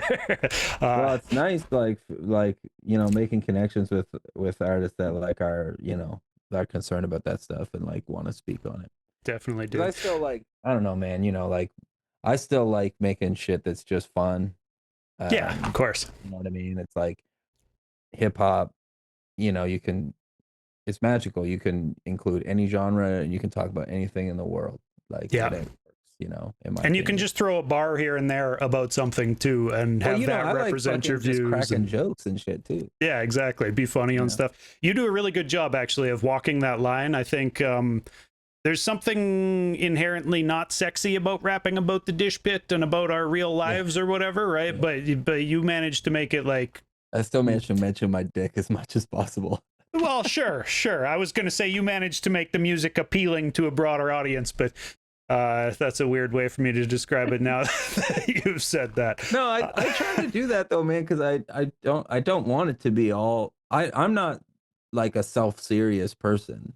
You know Sure. what I mean? Like I'm pretty like I'm long-winded and like I take music seriously and I take myself seriously as an artist, Of course. but I'm not like I have a sense of humor about myself. I think that like I think there's funny shit about me in the way that I am and I like funny, like to me that's again another thing that I think is like really great about hip hop is like you can have serious shit where you also get off jokes, like Yeah. literal jokes, Yeah, and like definitely. I Yeah. love that element of it. I love that I could have a song where I'm like in one section I'm like saying some real shit. Like I feel like Tough Era is a good example of that, and that's a song off the record that I worked really hard on actually. I think it doesn't I hope at least that it doesn't sound like it's that labored over, but I did rewrite it quite a few times because I was Oh trying to damn. find that balance of like saying some real shit about my life and about being an artist and kind of, I have it early in the record because it's a little bit of like a here I am right now, this is this moment Sure. kind of Bit of a feel to it. reintroduction kind of thing. Yeah, but there's also like, I'm pulling hose with this and they're squirting is by far the dumbest line I've ever written. Sure. But I love it so much. It's That bar so- specifically was rapping about your nose, was it not? No, he yeah, I got said a something nose for about your this. I'm nose. killing shows with this. I'm pulling hose with this. Yeah, But yeah. I mean, it's like a pun about a hose, and also like it's so dumb, right? But it's like I love that kind of shit. It makes me laugh every time. Like I play that song on the weekend, and I laughed as I said that line. I laughed right into the microphone. It's fucking funny to me. I Yeah. love it. It like I like, my favorite, like, Cameron is still like my favorite rapper, you know what I Oh, mean? and he's And it's like, hilarious. Yeah. he's so fucking funny, but he would still like, especially if you look at his classic records, I feel like this doesn't get talked about enough. And like, I got all the time in the world to compliment Cameron's rapping because I do think, but like, like I remember the first summer I lived in Halifax was a really hard summer. It was like probably the least amount of food I ever ate in a summer in my life. I literally got hospitalized because I wasn't eating enough. Damn. And it was like a tough, tough summer. But that same summer, Cameron put out Crime Pays, which is a record that I love. And I remember it being like kind of the best part of that summer was just like I still like I think I had like maybe an iPod shuffle or something, and I had Crime Pays on it, and I remember just being broke, like I had no money to do anything, but I used to just walk around Halifax and just listen to that record top to bottom. I think it's very underrated. But there's a song on it called My Job. I think that's what it's called, and it's just like I think he like opens it by being like, "This song's for the everyday working man" or whatever, and it's just like three verses about just like having a shitty job and trying to pay your bills. And he used to do that on all his records. He kind of have that moment on the album where he just kind of speaks from that perspective and talks about like normal struggles of like just like trying to get by and like working a job and stuff. Like he would do that on every album pretty Then he much. puts his mink coat back on the next track. But yeah. Exactly. And then he Yeah. puts on like the crazy Killer Cam character and gives you this like, you know what I mean? And like that record I really love because it does that. It does both those things so well. I mean, I think like Purple Haze is like the best Cameron record. I I was think gonna he say would that's have the to one that I'm say. familiar with. I vaguely remember the album Yeah. you were just mentioning there. That album's pretty perfect, but for me personally, I have an emotional attachment to Crime Pays because it was so comforting to me during a really like that summer was fucked. The shit that happened that summer, I don't even want to get into, but it was just a rough summer. But that record was like, That was the bright point. yeah, I listened to it every fucking day, you know what I mean? So it was like, Yeah. I still like if the weather's right or something and one of those songs comes on, it just takes me like right back. I know And the I feel feeling, like, man. Good you know what music I will mean? get you through bad times or whatever. Right? That's something that I think is very true for a lot of different people throughout the years, and it does. It's when I think of times throughout my life, I can often, I have to judge by like, oh yeah, that's when Reasonable Doubt came, or, well, not Reasonable Doubt. That's when the Blueprint came out in 2001 or whatever. Like that I was my remember when Dish that Pit record came days. out. Actually, I was in a Yeah. Dish Pit listening to that. But yeah, You're man. older than me then, because I was I was still a kid. I was like 15 in a Dish Pit, maybe listening to that or whatever it was. Yeah. Yeah. So I was 14 a little probably bit, even. Yeah, I think first job. I think I was like 12 or 13 or something like that. I Okay. remember my friend Angus had it, and he didn't like it. He was like, "Oh, it's all right" or whatever, and I was like, I'll get. I think I gave him like $5 or something for it. Damn, And good like, purchase. it's the Yeah. same thing. A guy gave me his copy of Ready to Die when I was like 11 because he didn't like it. Some kid that had more money than me or whatever and didn't give a shit. And I was like, man, I'll fucking take it if you don't like it. And he gave it to me, and it was like, I would still listen to that record all the time. I can definitely relate to people not liking the hip hop that I liked around me. That was, I was the odd man out growing up where I was growing up. Yeah, I can relate. Yeah, yeah, definitely, dude. So I wanted to ask you, This is something that a guy with a little bit of humility might have a funny answer for. When's the last time you wrote a bad verse? Um, fuck, man, probably not that long ago. Um, it's hard to remember because I don't put them out. You know what I Sure. mean? Like you Okay. write a bad verse and you're like, that's between me and God or whatever. That one's gonna stay in the book or yeah, on the phone. Yeah. Yeah. Yeah, I mean, I feel like the everything I made before like 3 years ago is kind of sus to me.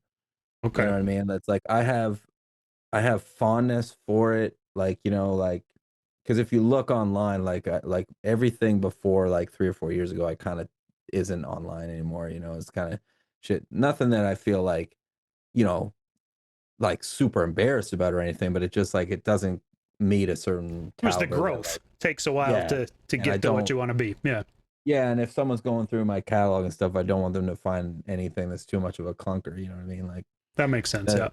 Yeah. It's just like, especially I'm still like perpetually on a come up, so it's like I'm trying to like keep it, at a certain level. But Do you I've think that'll definitely, change 10 years from now? Do you think you'll still like the music that you made like in these I last three I think years or I'm in the whatever? zone now. I Okay. think like because now the shit that I made, I mean, I made a record that's not online anymore, but I made that record like 6 or 7 years ago, and I listened to it this year, and there was still good stuff on it.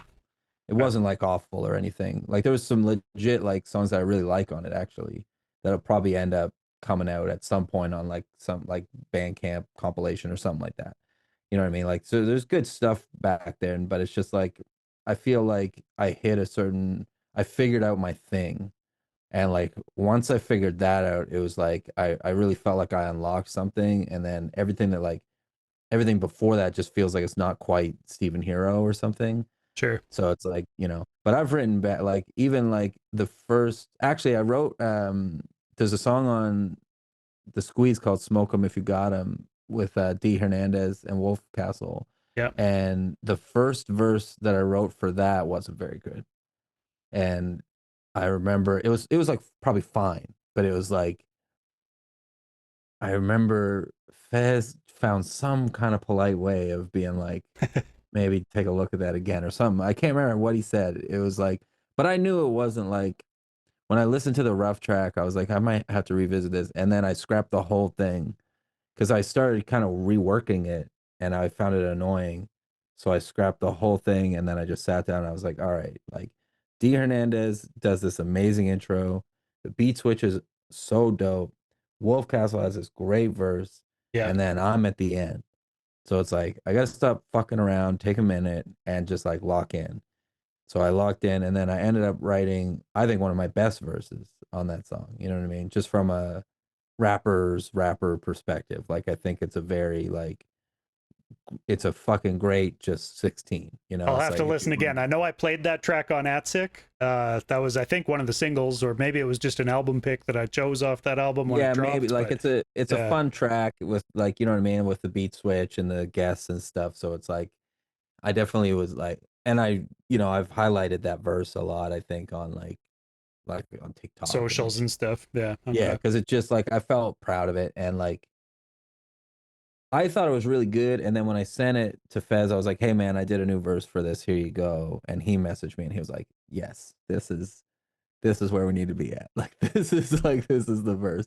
And my friend Mecca, who's like a great rapper, who lives in Toronto, Mecca Matumbo, he's like super dope dude. He like I think he like posted it or something after it came out and he was like, Stero like putting on a fucking clinic out here. And that made me feel like really good Nice. and confident in the verse, you know what I mean? But I've written bad verses in a lot. Like I write a lot. So it's like sometimes they can't all be zingers, you know what I mean? Like Yeah. sometimes it's gonna be bad. I just like I think the important thing is like you don't let one thing I find because I get asked a lot, especially by younger people, like, how do you put out so much shit? Like blah blah blah. Or like people that like want to get into putting out music and like they just struggle with like having the confidence to do it. Right. And my thing is like I think that people cut themselves off at the point where it's not good yet, and you have to push, like Keep you have to pushing. believe that it will get there. So Yeah. it's like if you can't get past that, you're kind of fucked. And so I always tell people just like make the thing, and if it's not good, don't put it out. But if you stop yourself before you make it, then you'll never know. Yeah. Because sometimes you end up like cannibalizing stuff and you get good stuff out of it later. You know what I mean? Like I could write, like I've written verses that like I was like, but then later I'm writing something and there'll be like one bar from that verse that comes to mind and it ends up working in this other verse and then it leads to like the best part of the verse or something. You know what I Sure. mean? Yeah. Or take a It's all hook from some ingredients. old unreleased track that you end up hearing again and go, oh, I could use Yeah, that. I've Yeah. Yeah. definitely used like pieces of verses to make a hook or like vice versa and stuff. So Right. it's like just having the I guess the confidence to just like let yourself and like not being afraid of failure. Like I've never had that fear of failure creatively. And I think that's a real privilege in a way to not have that fear. Like I just feel like if it sucks, I just won't put it out. And even if I do put it out, it's fucking like whatever. Like a lot of people put out shit that sucks, you know what I mean? Like Yeah. and they live to rap another day. Like it happens, you know. Well, and also I feel like the crowd can understand, like, since the SoundCloud era kind of happened, the Yeah. crowd understands, the audience knows that everything doesn't have to be a masterpiece, right? Like, Yeah. there are a lot of, like, especially younger people who are kind of used to hearing mediocre freestyles on Yeah. SoundCloud, you know, and Yeah. it's more about the growth and the constant output and hearing an artist develop kind of through doing that. And they're not all meant to be #1 Billboard singles or whatever, right? Like sometimes you're just having fun freestyling or having fun writing and rapping even. You know, I'm a big advocate for people should just put it all out, put it out to the world. I don't know. I should take Yeah. my own advice and drop some of the music I've got sitting in a vault. But I'm always telling that to fucking Mike Shabazz, man. If you're watching this, Mike Shabazz, drop more shit, bro. I We need agree. it. I agree. He's dope every time I hear him on stuff. But I Dude, like I'm in the music community in general. I'm always trying to get people to start more bands, play more shows, put out more records. Like we need it. It's important. It matters. yeah, You know what I mean? Like get 100%. out there and fucking make art. There's no reason not to. You know what I mean? Yeah, I agree 100%, man. Can I keep you for a few more minutes and ask you some rapid fire, how important questions? How important is Sure, this? let's do it. All Yeah. right. So we kind of already talked, and, you know, every artist I've asked this question to about how important is a good stage show, it's 100% everybody says it's really important. So I wanted to ask, to get to that good stage show, how important is rehearsing on a regular basis? I think it's super important. I think that it's like you got to do it, even if you're like, because I know people that won't do it because they're like, well, I know it or whatever. Yeah. But to me, like I rehearse, like actually, I'll tell you, I have like I have in my living room, I have like mirrors on the wall, and I have this microphone.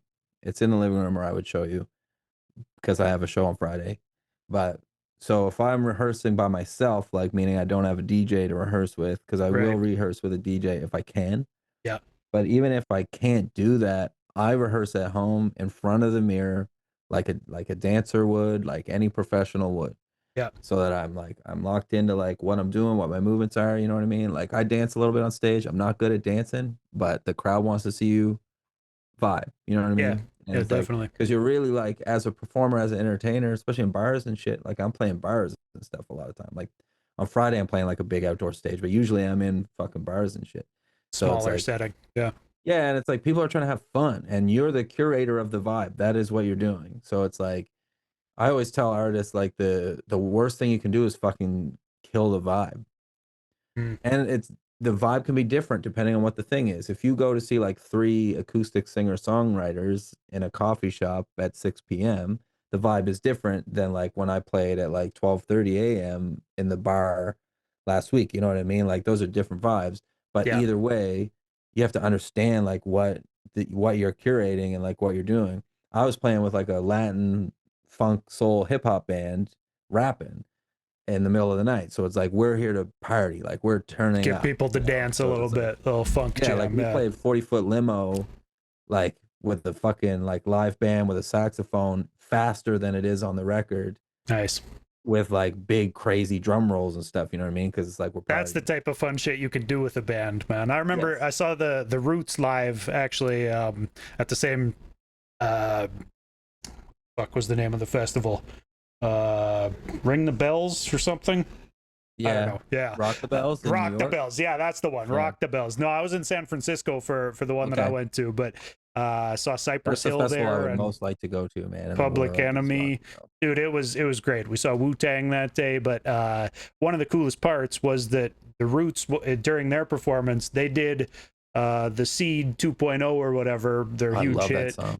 So Yeah. dope, man. But they did it at like double time with the full Oh, band really? and like dude with the big fucking wraparound horn playing out to the audience. It was so Cool. dope, man. Yeah, best show I've been to in my life. But yeah, that's the fun shit you can do with a live Yeah. band is change up tempo and that type Yeah, of shit. rehearsal, I mean, you know, even like when we did the tour in the fall, me and Fez got together and like, you know, because we had a few moments in the set where like we had a little tribute to Trugoy, and like so we, you know, we like arranged that, like things like that. So, Yeah, yeah. you know, I think that shit's important. Oh, and I was gonna say, like, so I have the mirrors that I rehearse in front of, Mhm. but I have this microphone. It's an old shitty microphone that I bought when I was like 20 years old. It had stopped working like 15 years ago. But I always use it to practice rapping at home. I don't know why. It's kind of become a little bit of like a superstition for me, Just but instead of the it's hairbrush, you just might as well have the old exactly. microphone. It, Yeah, it might okay. as well be a fucking hairbrush. It's just this microphone that doesn't work, that has like some tape on it that I put on there so that I wouldn't lose it when I first bought it, because I bought it to go on the road and have my own mic. But Yeah, it's not a very good mic, so it stopped working over the years. But I've always just like, even if I write a verse at home, sometimes it helps me to hold the mic and kind of rap it like that sure. to just feel it out. Yeah, But when I rehearse, like I'll just put the beats on and stand in front of the mirror. I'll put on, like, I'll do the whole nine. Like I'll put on, you know, an outfit that I plan on wearing, and like, cause I think about all of that shit. Like my shit's pretty simple, you know what I mean? Most of the time I'm in t-shirt, jeans, you know, some fucking shell toes probably, and like a hat, you know what I mean? And I got my little chain on. sure. And but I think about all of that shit. I'm thinking about the color coordination. I'm thinking about like even like on the weekend, like everyone in the band also wore white sneakers. Like, you know what I mean? Like we talked about like we're doing like a black and white thing. So it's like Do you that got an like outfit planned for Friday? For your show Friday? yeah. Okay, right. Yeah, I do, yeah. Yeah, I Okay, think about that shit because I don't. I think it matters. You know what I mean? You dress for the job you want, and it's yeah, like I'm not. I like, you know, I'm Mr. Working Class or whatever, but I don't like being on stage looking bummy. Like, you know what I of mean? course. I Yeah, want to present a certain way, and like I take the art, like I take hip hop very fucking seriously. Obviously, it's the most important thing in the world to me, and so when I go out to present live, like the hip hop that I'm making, I want it to be clear that it's thoughtful and that it's important to me and whatever, like, you know what I mean? And I think like you don't have to have like a crazy outfit. Like I'm not a fashion guy, you know what I mean? I'm not right. fucking ASAP Rocky out there, but I'm not wearing like clashing colors and looking stupid as fuck up there. Like I have something figured out, like in Yeah. my own little way. You just don't want to take it too far. Don't become Jugmeet Singh with the Rolex pulling up in a fucking sports car and then trying to have a blue collar There's no like I couldn't vibe. afford that shit. Yeah. So it Yeah, is there what you it go. is, man. I'm Problem about like solved. I have my little modest chain that was to me expensive, you know what I Yeah. mean? But I Yeah, like yeah. it and it goes with different outfits, you know what I mean? There you go, yeah. Okay, let me run through a few more of these. How about how important is stage banter or like storytelling between songs? I think it depends on the vibe and the spot that you're at. I like like on Saturday, we didn't leave any spaces really at all between the songs. Like we were like, let's just keep it going. We'll do crowd interaction during the songs, but I didn't say much. Like I think before the last song, I thanked the festival and I thanked everybody. Sure. And like, you know, I was like, I'm gonna get you to help me out in this song, and here's the line you're gonna say. But in the party vibe, I don't really like to spend a lot of time talking because I want people. It just kills the vibe a little That'll bit. kill the vibe, yeah. And like you But I've said, you don't done want to kill the shows like vibe. Yeah. exactly. But I've done shows like where it's super mellow and it's like maybe there's like 10 people there and it's like The six it's not o'clock that you coffee can't show. Yeah. yeah, and it's not like you can't still turn up, but it's like you still like to me it's like if the people in the room aren't comfortable in that vibe, I'm not going to force it.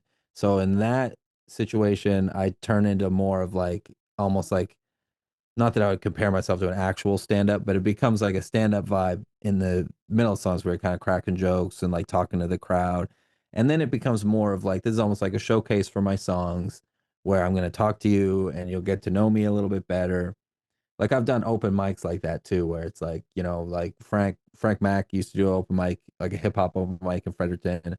And like when the squeeze was like getting close to done, I went up there and just played like 5 songs off it just to show a crowd of people and like see what people thought of the new stuff, you know. And Do for you still that show, hit open actually, mics, or sorry, go ahead. I'll yeah, I let you do. finish Yeah, that. Oh, okay. yeah, I hit open mic. Yeah, for sure. Okay. You see new people at open mics. People can see you that don't know who you are. Even Yeah. if you don't play, you can catch a vibe and like see who's around in the city. Meet the other Um, artists and stuff. Yeah. Meet other artists and shit because it's like all artists that go. Yeah, So it's like I think especially if you're young and trying to like get into the scene and stuff, go to open mic like for sure. for sure. You Yeah. know, there's a really good one here just down the street at Haven Music Hall that I go to. It's like I think it's like once or twice a month. I usually go like once or twice a month and like check it out and whatever. Nice. Um, and yeah, like I went up to Fredericton to do Frank's because I wanted some people outside of my friend group. I mean, I knew everybody because it's fucking New Brunswick, but it's like outside of my core group of people that hear everything. I wanted to like play the new shit and see what people thought, you know. And at that for that little mini set that I did, I sat down. I sat on a stool. I had my mic. I talked about. I was like, "This song kind of is like this," and then I rapped the song, so it Yeah. still worked, you know. So I think the other thing is like know your like pick your battles slash know your weaknesses. It's like if you're fucking bad at stage banner, you don't need it. Right. Yeah, Like that makes nobody's gonna sense. be mad at you for not doing it. You know, I think some people think you have to do it, like it's part of the thing you have to do, and so they kind of force it, and you can tell they don't like doing it, and again, it kills the vibe. Yeah. So it's like, I But if don't. it's supposed to be a set that people can dance to, they don't want to stop dancing to listen to you tell the Yeah, story about why you wrote the song or whatever. They yeah, want it's to like get into the next acoustic. fucking bass line. Exactly, Yeah. acoustic Yeah. coffee house. It's like that you're kind of there for like songs and stories and stuff, and like that's the vibe. And For real. but there's definitely like like to bring up La Rochelle again, I've seen videos of him talking to the crowd between songs, and it definitely adds a ton to his show. Right. But everybody's different. Where it's like there might be a song where it's like you know that if the crowd has a little bit of context, it will have more impact. So that's kind of like it's just not taking it for granted and not doing it just because you should do it. You shouldn't do anything artistically because you feel like you should or someone told you you have to. It should have intentionality behind it. Stage banner is the same way. Your social media presence, it's all part of the creative process if you choose to look at it that way. Yeah. So it's like there's a lot of things that I could do on social media that I've been told to do at conferences and things, but it's just not accurate to like who I am as a person or an artist, and I'm not going to force it. I like making reels and stuff, but the reels that I make are about the songs. Like I'm rapping the songs. Like Right. that's what I want to do. I don't want to fucking like do a reel about some goofy shit because I think it will do good. And I'm not shitting on anybody else. It's just I'm not comfortable doing it, so I don't do it. Yeah, that And makes stage sense, man. banner is the same thing. It's like Yep. if you want to do it and it adds to the show and you're good at it, or even if you're not good at it, but you know it will add to the show and you want to get good at it, Right. do it. But it's like you don't have to. Like, you know what I mean? If That's you good don't like advice, it I and it's think, not man. adding anything, fuck it. Yeah, man. That's how I feel anyway. How about this? How important is any substance to your artistic process? Like, weed, alcohol, any of that type of stuff. I mean, I haven't had a drink in 6 years. Actually, Hey, congrats, man. 6 years and 3 weeks. It was just the 6 year anniversary recently. Nice. Um, so I mean, I'm better at literally everything since I quit drinking. There's no doubt about that. My stage show got better. I got better at the instruments that I play. I got better at rapping, better at writing. Breath control is way better.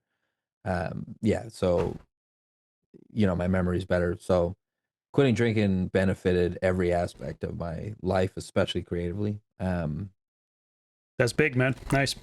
Yeah, I do smoke weed. I really like smoking weed and writing raps. I can Like, relate. Yes. Yeah. it's a fun time.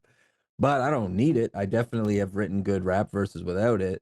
But I like it. And you know, I smoke very mellow weed. It's like high CBD, low THC, Dude, indica I've shit. switched to that same shit. I'm over It's here awesome. like, yeah, the I don't know, the new stuff that they've got on the market, we don't always need to be smoking 32% THC. That'll give you an I'm not trying anxiety to get attack if it's fucked the up. first time you fucking smoked Exactly. it that day. Like, fuck Exactly, that. man. Yeah. I'm not trying to have a fucking panic attack. I'm trying to catch a vibe. Yeah. And that chill indica stuff, man, it's like I can smoke a bit of that and like sit in front, you know, I got like studio monitors right here behind the screen. Yeah. And like if somebody sends me a dope beat and I have just a little bit of that weed and sit here in front of these speakers and listen to it, like I'm in the beat. So it's like there is something to that. That like the weed does help me sometimes kind of like just get enveloped in it and just Sure. let go. And I find like, you know, it can get a little sillier and I like that.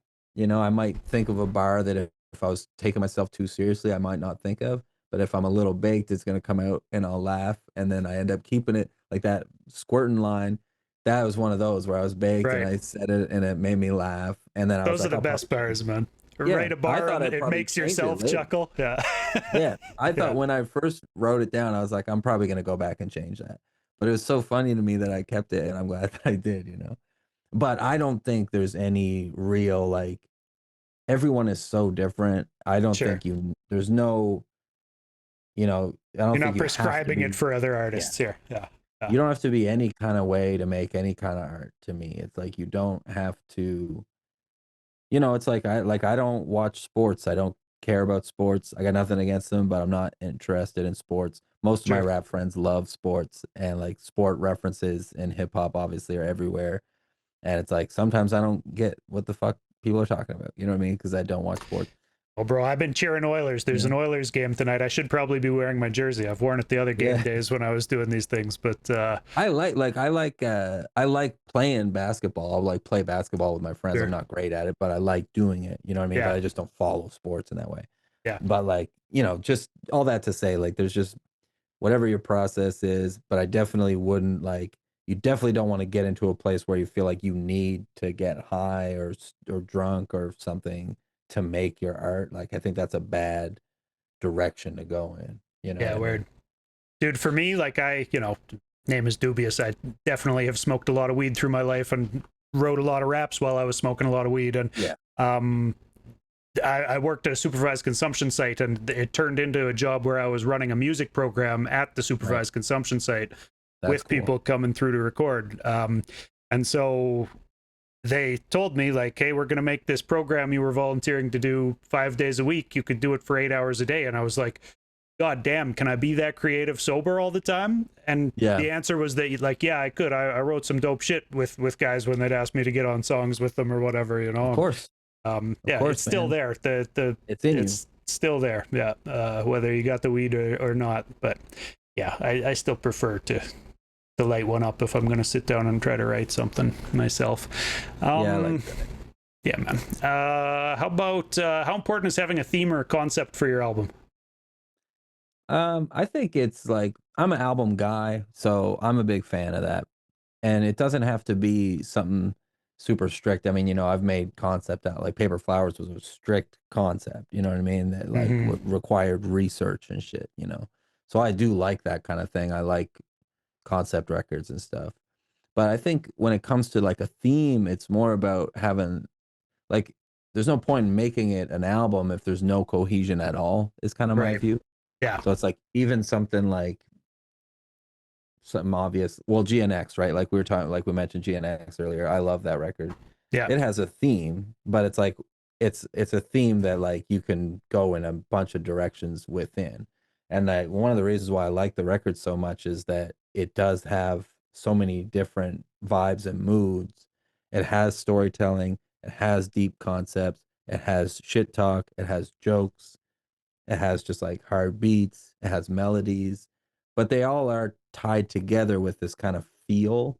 And even with different producers and stuff, there's a cohesion to it Yeah. that like it feels like an album and like it's thought of that way and put together that way. And in every 2 seconds, somebody in the fucking music industry is like, the album's dead. The album's not dead. People still live and die by the album.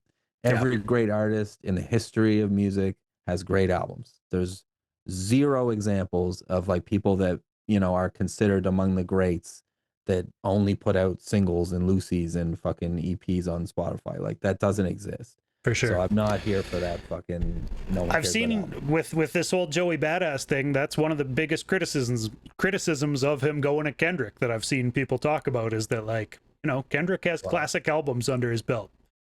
I mean, I Joey don't has think. some good albums, Yeah, but, yeah. but, I think people consider 1999 to be a classic, but sure, yeah, I don't think that Joey is comparable to Kendrick. I like Joey Badass. I'm a fan of Joey Badass, but I don't yeah, think he's I don't dope, think he's on the level of Kendrick or anything. sure, yeah, But I mean, I could like someone could argue that with me, and I wouldn't think they were crazy or anything. But I just because I'm an albums guy, like you say, right?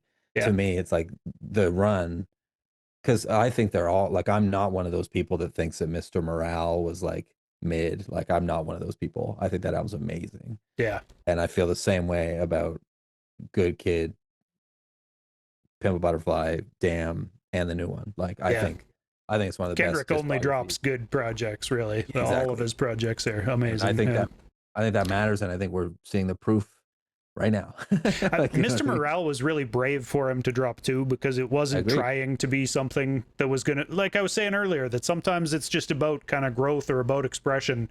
That it doesn't always have to be aimed at the number one spot on the Billboard chart. Just do something authentic. Do what you actually Yeah, want to fucking do. And that's when I heard that album, I was like, wow, this guy doesn't stop, impressing me. Just time after time, it's like, okay, I see him being an artist out here. He's that unicorn that gets to be in the spotlight and have all totally. eyes on him, but also do art that is actual art and that he wants to make because that's what he wants to make or whatever. I like I artists that take swings, man. Yeah, You know, definitely. and Yeah, like that's the thing with Kendrick is like whatever. I think that there are legitimate criticisms of him, same as any artist. You know what I mean? sure. Especially rich people. But the reality is like that man makes big creative swings artistically, and that is why he is one of the greatest because he does that. Real. Even like, I mean, it's hard to even think about it now because it was so successful. But To Pimp a Butterfly is not an obvious move for a mainstream rapper or like, you know what I mean? Like Yeah, that record is so dense and intense and like complex. It's like, and I feel the same way about Mr. Morale. Like, I think it's like an intense record of like self reflection. It has flaws, and the flaws are like in your face just as much as the strengths. Like, he takes huge swings in his performances and what he's doing. And it's like, I don't, it's not like I think of him as like some flawless god of music. There's stuff I don't like, there's stuff that sure. you know what I mean? But it's like, it's taking a swing that I really respect. Yeah, And I still feel like I'm warming up in my career when it comes to that. I think Paper Flowers, you know, that was a big swing is a for big sure. win. Yeah, Yeah, yeah, you know yeah. what I mean? And I'm really proud of it looking back. It was hard to enjoy it when it came out because it was so much work and kind of pressure too because I had money like I was spending an arts organization's money making it and stuff, and I never had dealt with that before. Like, so it was like, and I had the shows that were super intense, so it felt like there was a lot of pressure, even just internally, because I felt like, man, if I'm gonna spend like thousands of someone else's dollars like making this record, like I can't make this piece of shit. You know Yeah. what I mean? Like I gotta, and I knew I was gonna be like doing these big shows, so it's like it's not like I can, if I hate it, I gotta go like perform the entire record that I hate. So it's like it's got to be something that I really like. So it's Well, like it felt stressful, but I think for Canadian artists too, man, like I've prefaced asking other artists about that album concept question with saying that, like, especially for Canadian artists, I feel like there's a emphasis on albums having a real concept because, like, it's easier to write the grant application and get that money if 100%. you've got some sort of like overarching, I'm going to tell the story of this or Yeah. whatever, right? Well, that's definitely why we got that grant because it was very regional and specific and like, it was class consciousness and stuff and like, Yeah, but I think, I think that's a good thing because I think it's Like there's a lot of problems with the grant system, But like that that's I want to actually get a good into, one. They're kind of but fostering I think people to that's good. make, yeah, to Yeah, make concept albums a little bit. yeah, I think like that. Yeah, I agree. I think that's a good thing, and and that pressure that I felt made for what I think, looking back now that it's been a while, it's been almost 2 years or a year and a half or whatever it's been, and like I think that record's great. I think it's like I think it's underrated. kind Yeah, I of mean like it's cool. It's it's it's better than it's the like amount of Mr. attention that it gets. Morale, and like in that it's not necessarily something you want to put on at the party or No, whatever, right? no, it's But not a not all party vibe. music is supposed to be that. So, No, uh, like I feel like Paper Flowers is more like a headphones record, but yeah, yeah, like definitely. I think like it's definitely my best production on it. Like I produced like more than half of the songs myself, and I mixed the whole thing. Yeah, And like yeah, it was a lot of writing and researching and stuff like that. And I think the performances are really strong. Like I'm really proud of it, but it is like it's not the easiest record to get into because it's so specific to like time and place and like it's character based and all that stuff. But yeah, I feel like the Squeeze still is like a cohesive album with like a theme and like to very some much. degree a concept. It's just a little more wide and open. And I really was going into that knowing like I just did this like heavy concept album that was super specific. On the Squeeze, we're rapping. We're not gonna overthink like, you know, every song being this or that. It's like I'm just gonna treat these beats like I'm gonna rap on them the way that I feel like I should. And but you Well, still like if you're making an album, you over as it goes on and you start to see themes emerge and like you start to understand like maybe this song, the one of the songs we did didn't go on the album because it was like this sure. doesn't need to be there. You know what I Doesn't make mean? sense with the rest of them. But you Yeah. get a lot of cohesion built in when you're working one MC, one producer like that Yeah. as well.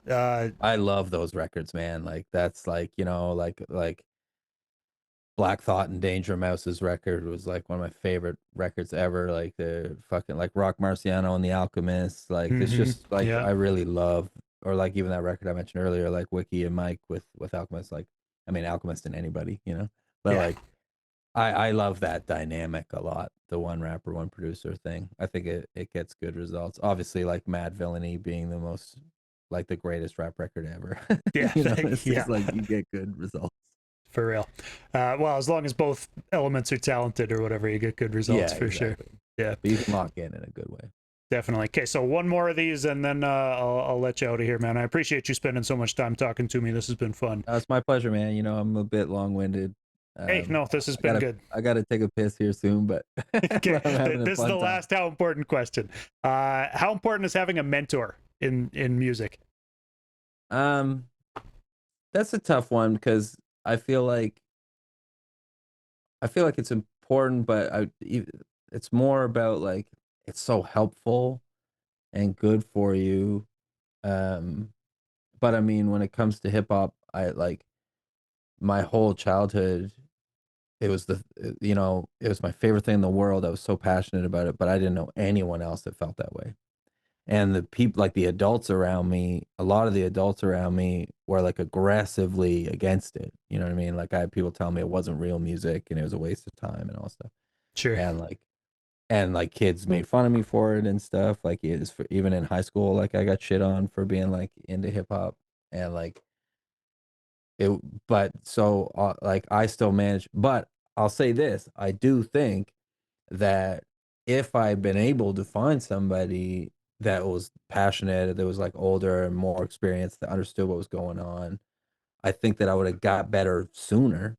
Like Yeah, it's not like I don't look back with any regrets. Like I am like this is the best I've ever been and I'm happy with that.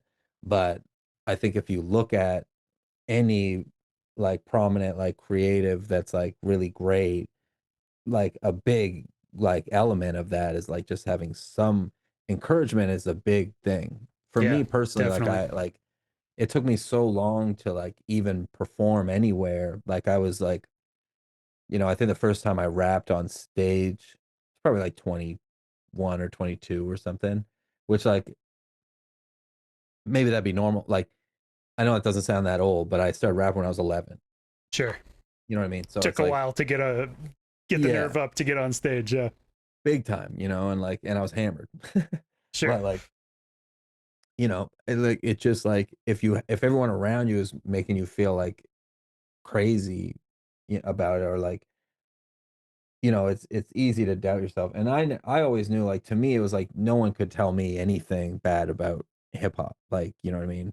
But you still like there's that part of you that's like just doesn't have the confidence and stuff. If I think I would have really, really benefited from having somebody there to boost my confidence and to help me and like teach me shit about it. And Yeah, now having done like youth music workshops, I can really see the proof of that like right in front of me.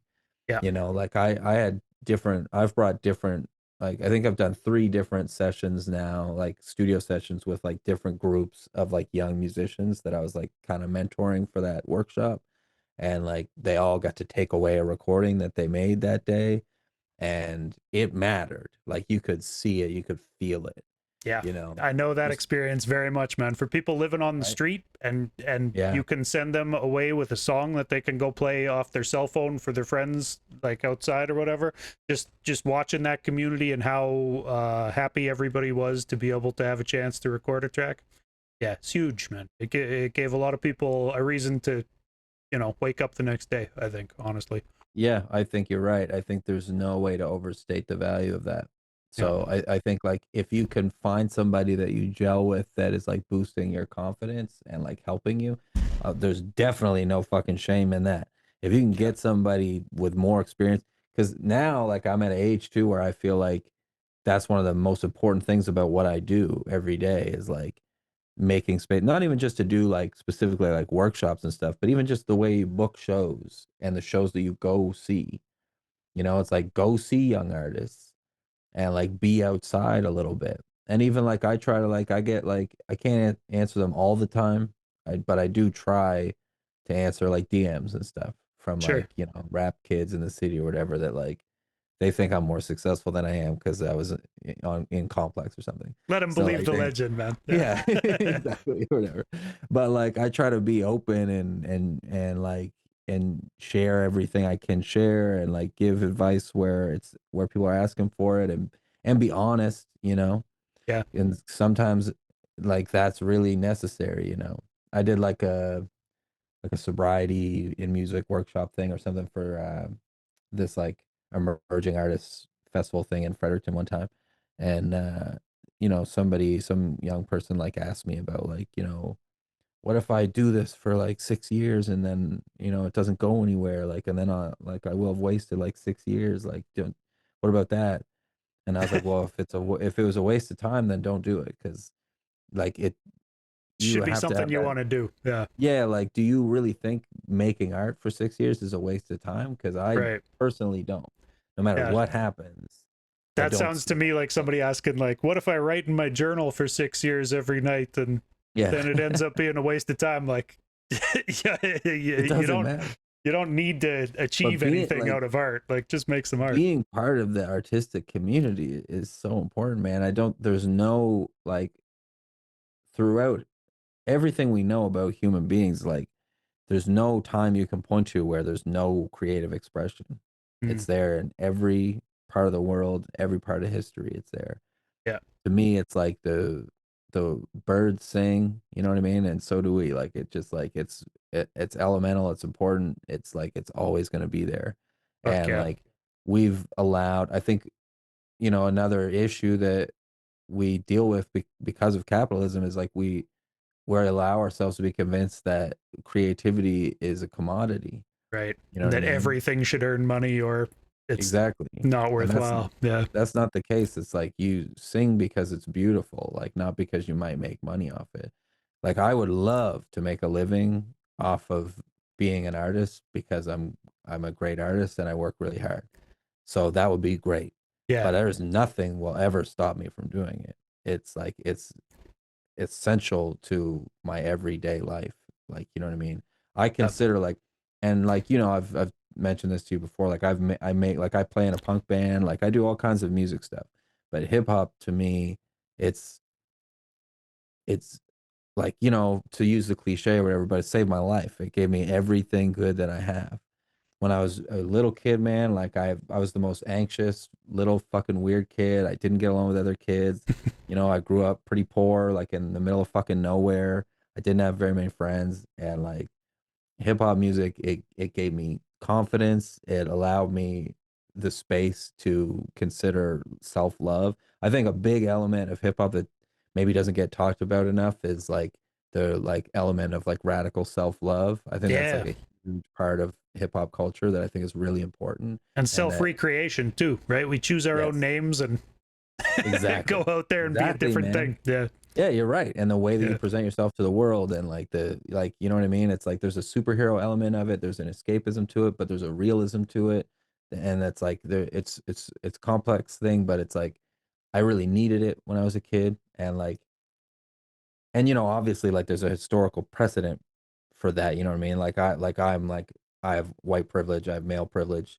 Like there's like it come culturally it comes from like a really intense oppression, you know what I mean? And like that's why the like radical self-love element is so important, like specifically because of that, you know, not because it can help like a white kid from New Brunswick, you know what I mean? Sure. But the fact that it But can it can also translate help. culturally Yeah. and help It, anyone from anywhere is there you part go. of what makes it great. It can help a white kid from New Brunswick or a white kid from Alberta step outside of the people we're surrounded by and see that Well, there's a bigger world than that too. exactly. To see some worldviews that aren't presented to us by the people we actually run into in a day-to-day, Yeah, setting. and I would say like that's kind of part of what and thank you for saying that because that was kind of where I was trying to go and I got off track. Yeah. But you're so right. Like that as a 12-year-old, you know, like the only perspectives I got were like, you know, the small community of Evandale, New Brunswick. Like it's just a little town right outside of St. John, basically. Yeah. And you know, the people around me, it was a like not that I'm sure there was some good people too, right? But it's like I remember people doing and saying racist, horrible shit and like just like stuff like that, especially Yep. like being a kid that was like super into hip hop. It was like, you know, like it was fucked up the shit that people would say about it. And like so my perspective was so limited and like, you know, again, you'll relate to this like there was no social media, there was no internet like when I was that age. So it's like Yep. I like I remember going like I remember stealing the source from fucking Walmart to like find out about hip hop and stuff like, you know what I mean? Like that's and like literally like cutting pictures out of it and putting it on my wall and stuff and Yeah. like Yeah. but those Dude. records like the perspective that I gained from those albums I really think were like life changing for me and like made me a better person. And I don't like 100%. think of Yeah. myself like I'm far from perfect. I'm always trying to become a better person. I think we all should have that mindset. Like I have many flaws and like and shortcomings and like I'm still trying to I have so much to learn, you know what I mean? Just in general as a person, right? Sure. But Yeah. like I think that having access to those different perspectives like can't be overstated. Like, you know, I was listening and it's not like I understood everything, but you get chunks. So Hmm. to me, it's like I'm listening to Tupac when I'm 12 and my mind's being blown. And then I'm starting to like watch movies as well that like further contextualize the records that I'm listening to. And there's stuff like, you know, even like I mentioned this line in interviews before, I think, but it was like there's a LL Cool J line on that Goat record, which I love. Love that album. It came out at the perfect time for me, and I love LL Cool J. He's like one of my biggest influences, and you know, huge Cool J fan. But he Yeah. had this line on the song "Homicide" in the hook where he's like, you know, I don't mean this in a disrespectful way, but Columbine happens in the ghetto every day. When the shit goes down, you ain't got nothing to say. But it's just Mm. like at that time, like Columbine was still so fresh, and like that's a perspective that I would never have had access to otherwise. Yeah, and No that's a one mic around drop me, moment that's indisputable. You hear that and you no go, one "Oh, around me was damn, going to I present didn't that think of it thought. that way." Like, yeah, It and it really like at that age for me, like it really provoked a lot in my mind. Like it really changed the way I thought about things. yeah, And even like, you know, even like a more like, cause I was like a big Eminem kid too in middle school, obviously. Like I was 11 when My Name Is came out. So it's like, obviously I sure, loved Eminem.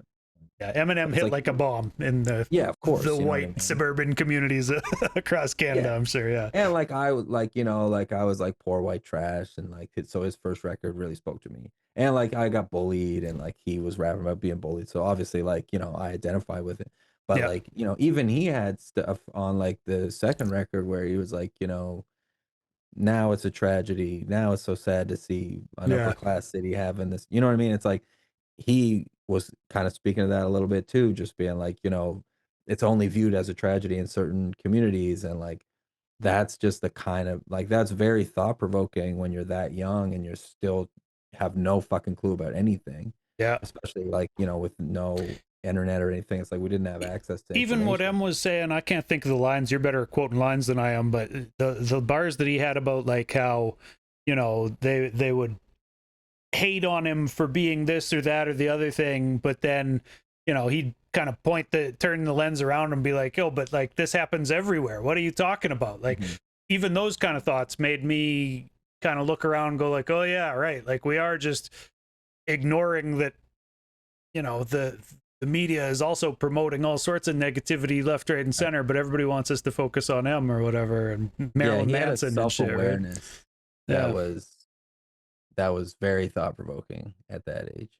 Yeah, And I for mean, real. when you're that age, you're angry all the time, and like you don't know what the fuck's going on, like Yeah. with your hormones and stuff. So it's like it's a age where like I think everybody like you end up like making relationships with records that last forever at that age, like when you're a teenager, Yeah. and like for me, that's why like me and Wolf, like with the EP, like we've been talking so much about early 2000s stuff, but that's because that's the era for me. It's like the records that were coming out, I have such an attachment to because that was that age where your brain's kind of exploding and stuff. And like, yeah, there's something, and I just like, I'm a huge like Dipset fan and like Cool J, and he was still like firing on all cylinders or whatever, and like I mean, even like when I was in middle school, like I think like Artificial Intelligence came out, like that De La record came out, and like Redman was still putting that stuff out, and like there were good soundtracks coming out and like compilations still, and like Yep. you had like even like the Tony Hawk's soundtrack Oh had man. like Yeah. Exhibit on fucking there and shit, like yeah, old like there's Exhibit. so much Yeah. good shit on there. So That it's might have like actually been the reason I went back and checked out Exhibit's old albums because of that, hearing one track Restless off of is there, right? crazy good. Yeah, dude. Yeah. That album is so good. And like what's the other one? 40 Days, 40 40 Nights. Days, 40 Nights. Yeah. That's Yeah. a great record too, Both man. of them. No. It's great. Yeah. But I haven't actually dude, sat down with his new record yet. I I haven't just either. I added it to a playlist of Americans that I still want to listen to. Dude, I haven't even there's a new Wu-Tang album I didn't listen to. Like it right, hurts yeah. my soul that like I'm now the guy who doesn't even check when Wu-Tang drops, but It's hard yeah, to keep track of everything, that's what man. I've become because I'm paying too much attention to Canadian hip hop. But it is what it is, I guess. But again, we appreciate you for it. Well, and there's so much talent. It's not like I'm missing good music. I That's feel true. as connected to hip hop as I ever was. Like I Yeah. genuinely feel week to week connected to hip hop now, like I did when I was in high school, buying a couple albums every week and listening to them on repeat and It's always lived in knowing the when the underground. next thing drops and paying attention week to week like that. Like, It's always lived in the underground, man. It always like styles bubble up from the underground. It's like it's it's it's in every aspect, you know what I mean? It's like even if you look at like the impact that like something like Yeezus had on like sonic landscape of hip hop and stuff, but yep. the stuff that he was doing on there was like in large part lifted from like alternative underground artists, you know what I mean? Like Hmm. not every single part of it, but it's like that's where the inspiration came from. Like that's where a lot of those elements came from. Yeah, So it's like, Kanye's always been good at taking the stuff yeah, that's bubbling underground and pushing it to the mainstream. but that's Yeah. always been huge, like in music in general, right? Like, Yeah. it's like you could say the same thing about like Nirvana, right? A lot of Like different artists do that. that's always the way it goes, right? So it's like it's always like we're always gonna be like if I'm like I'm gonna like I'm never gonna be like a fucking mainstream huge artist, like you know what I mean? Like the chances of that happening are basically zero. Sure. That's fine with me, man. Like Yeah.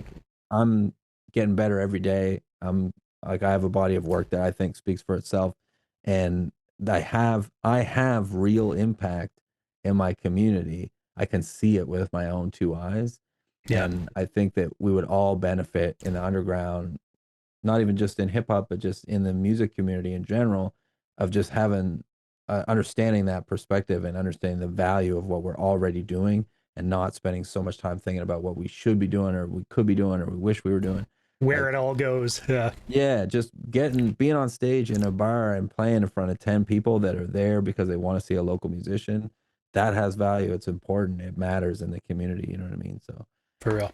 Dude, it's that's a all great part place of the to pull the plug on this thing. I almost Word. said this is a great place to end it when you said birds sing, humans sing. It's just something we do. I was like, drop the mic. We're done. But I'm glad we didn't, because there was a couple more jewels in the last 5 minutes there. But yeah, dude, I Word, man. appreciate talking to you. This Yeah, has you been too, man. fun. And yeah, I guess you know what? If you talk to Wolf Castle on a regular basis, let me just put this ask out publicly. Tell that guy to message me back. We had one of these booked, and Yeah, I'll it tell him fell get in the through, DMs. and I haven't heard from him since. So Well, he probably I feels bad. you know, I don't mean to make him feel bad. Shit happens. I understand. Life comes up, and you know, free art Yeah, and he's engagements like, have to be backburnered sometimes. I know he's been well, and doing big he things. does have a shitload of stuff going on. Like, Yeah, he to be just fair. launched a label or whatever, right? So Yeah, I'm sure, exactly. yeah, I'm He's sure fucking he's got busy, his but hands full. But if he can find time, tell him that I still want to talk to him, and I'd be happy to, I'll bring it to up with him. host That's him the as well. homie. I'll put the squeeze on him. You know, yeah, there you go. Even if it's when you guys have an album, I could have you both back on together or whatever. Oh, that'd we be can fun. talk about it. That could be good. Yeah, that'd be super fun.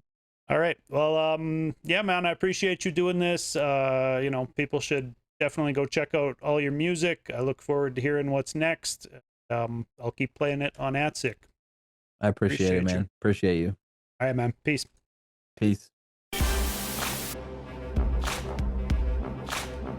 All right, everybody. So thanks for hanging out. That was an extended edition for sure. Most of the time, these things, I tell artists I'm going to talk to them for an hour, and I think on average, I probably talk to them for about an hour and a half at this point.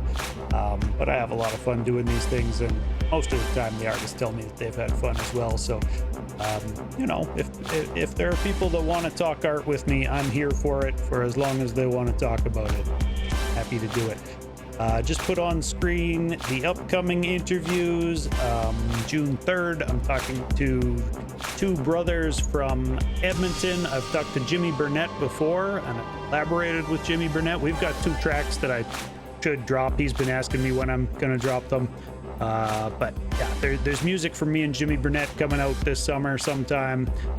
But June 3rd, I talked to him and his brother No Sir. No Sir just dropped an album called Peels that was completely produced by Jimmy. It's really good. You should check that out. June 8th, I talked to Epic and the Deadly Stare. They just dropped an album as well. Deadly Stare is a Halifax guy who I didn't know his name until I talked to another Halifax-based artist named Hermit of the Woods, and he mentioned him. And then I want to say like a month or 2 after that, I saw Epic and him working together. So it'll be interesting to talk to them. I'm not sure if Deadly Stare is going to be able to join us or not at that time. Apparently he's got a flight that day, and it'll depend on timing, but hopefully it could be both of them. If not, I'll be talking to Epic again. I've talked to him on Flying Formation before for his last album. Always a good time there. June 10th, I'm talking to Winnipeg's Max Wins. He puts out a lot of good stuff that I like. It's a little bit more kind of new age sounding than a lot of the kind of boom bap purists I talk to. But I definitely play a lot of Max Wins music on like the trap flavored AtSick episodes. And I'm looking forward to getting to meet him and talk to him. June 15th, Quake Matthews and I rescheduled. He has an album that he's now, he announced it, so I can talk about it. He's got an album coming up. I can't think of the name of it off the top of my head. I want to say it has something to do with like patios or something. But yeah, he has an album coming out on the 12th. So we were going to talk a couple weeks ago. I think last week, actually, 7 days ago, we were supposed to talk originally, but the day before we were like, well, we'd have more to talk about if we can talk about this new album. So June 15th, I'm going to chop it up with him about his new album. Then after that, I'm talking to Slick Jack, June 17th. He's a Montreal-based artist.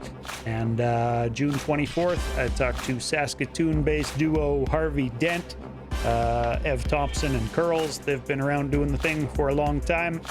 Thought it was about time that I caught up with them. So looking forward to all of these interviews. Excuse me, come through on Tuesdays. Live on Twitch is where they happen. You can jump into chat, ask questions, or just say hi. I appreciate people who are here watching. Shouts to y'all. Make sure you hit like and follow whatever platform you're watching on. If you watch these things after the fact, they go to YouTube. Great big playlist of them over there. I appreciate people running up the numbers. If you've got an empty tab, you can mute a tab out and just run the playlist. It would help me get closer and closer to monetizing this thing, which is still a stretch goal, but dream big, right? So definitely find the playlist over on YouTube. Leave a comment over there, hit like over there. That all helps out. And I love hearing from people. If you enjoy this type of stuff, hit me on social media. You can find me pretty much anywhere. If you spell it Doobyis. I'm on all the platforms, but probably most active on IG and Threads. And yeah, it's been fun, but gonna tap out for this one, and I'll catch y'all next time. Oh, actually, if you didn't know, I also do After the Smoke is Clear hour-long mixes of independent Canadian hip-hop, 100% Canadian hip-hop, mixed by either myself or DJ Dice every week. There'll be a new one of those up on Thursday, and you can listen to the archives over on Mixcloud. Yeah, if you're looking for music that wasn't, pushed on you by billionaires and their companies, that's the place to do it. Don't think there's anybody playing as much new Canadian hip-hop every week as I do over there. Appreciate people who come through and listen to those. So yeah, keep doing that. I'm gonna keep doing these things, and I will catch y'all on the 3rd with No Sir and Jimmy Burnett.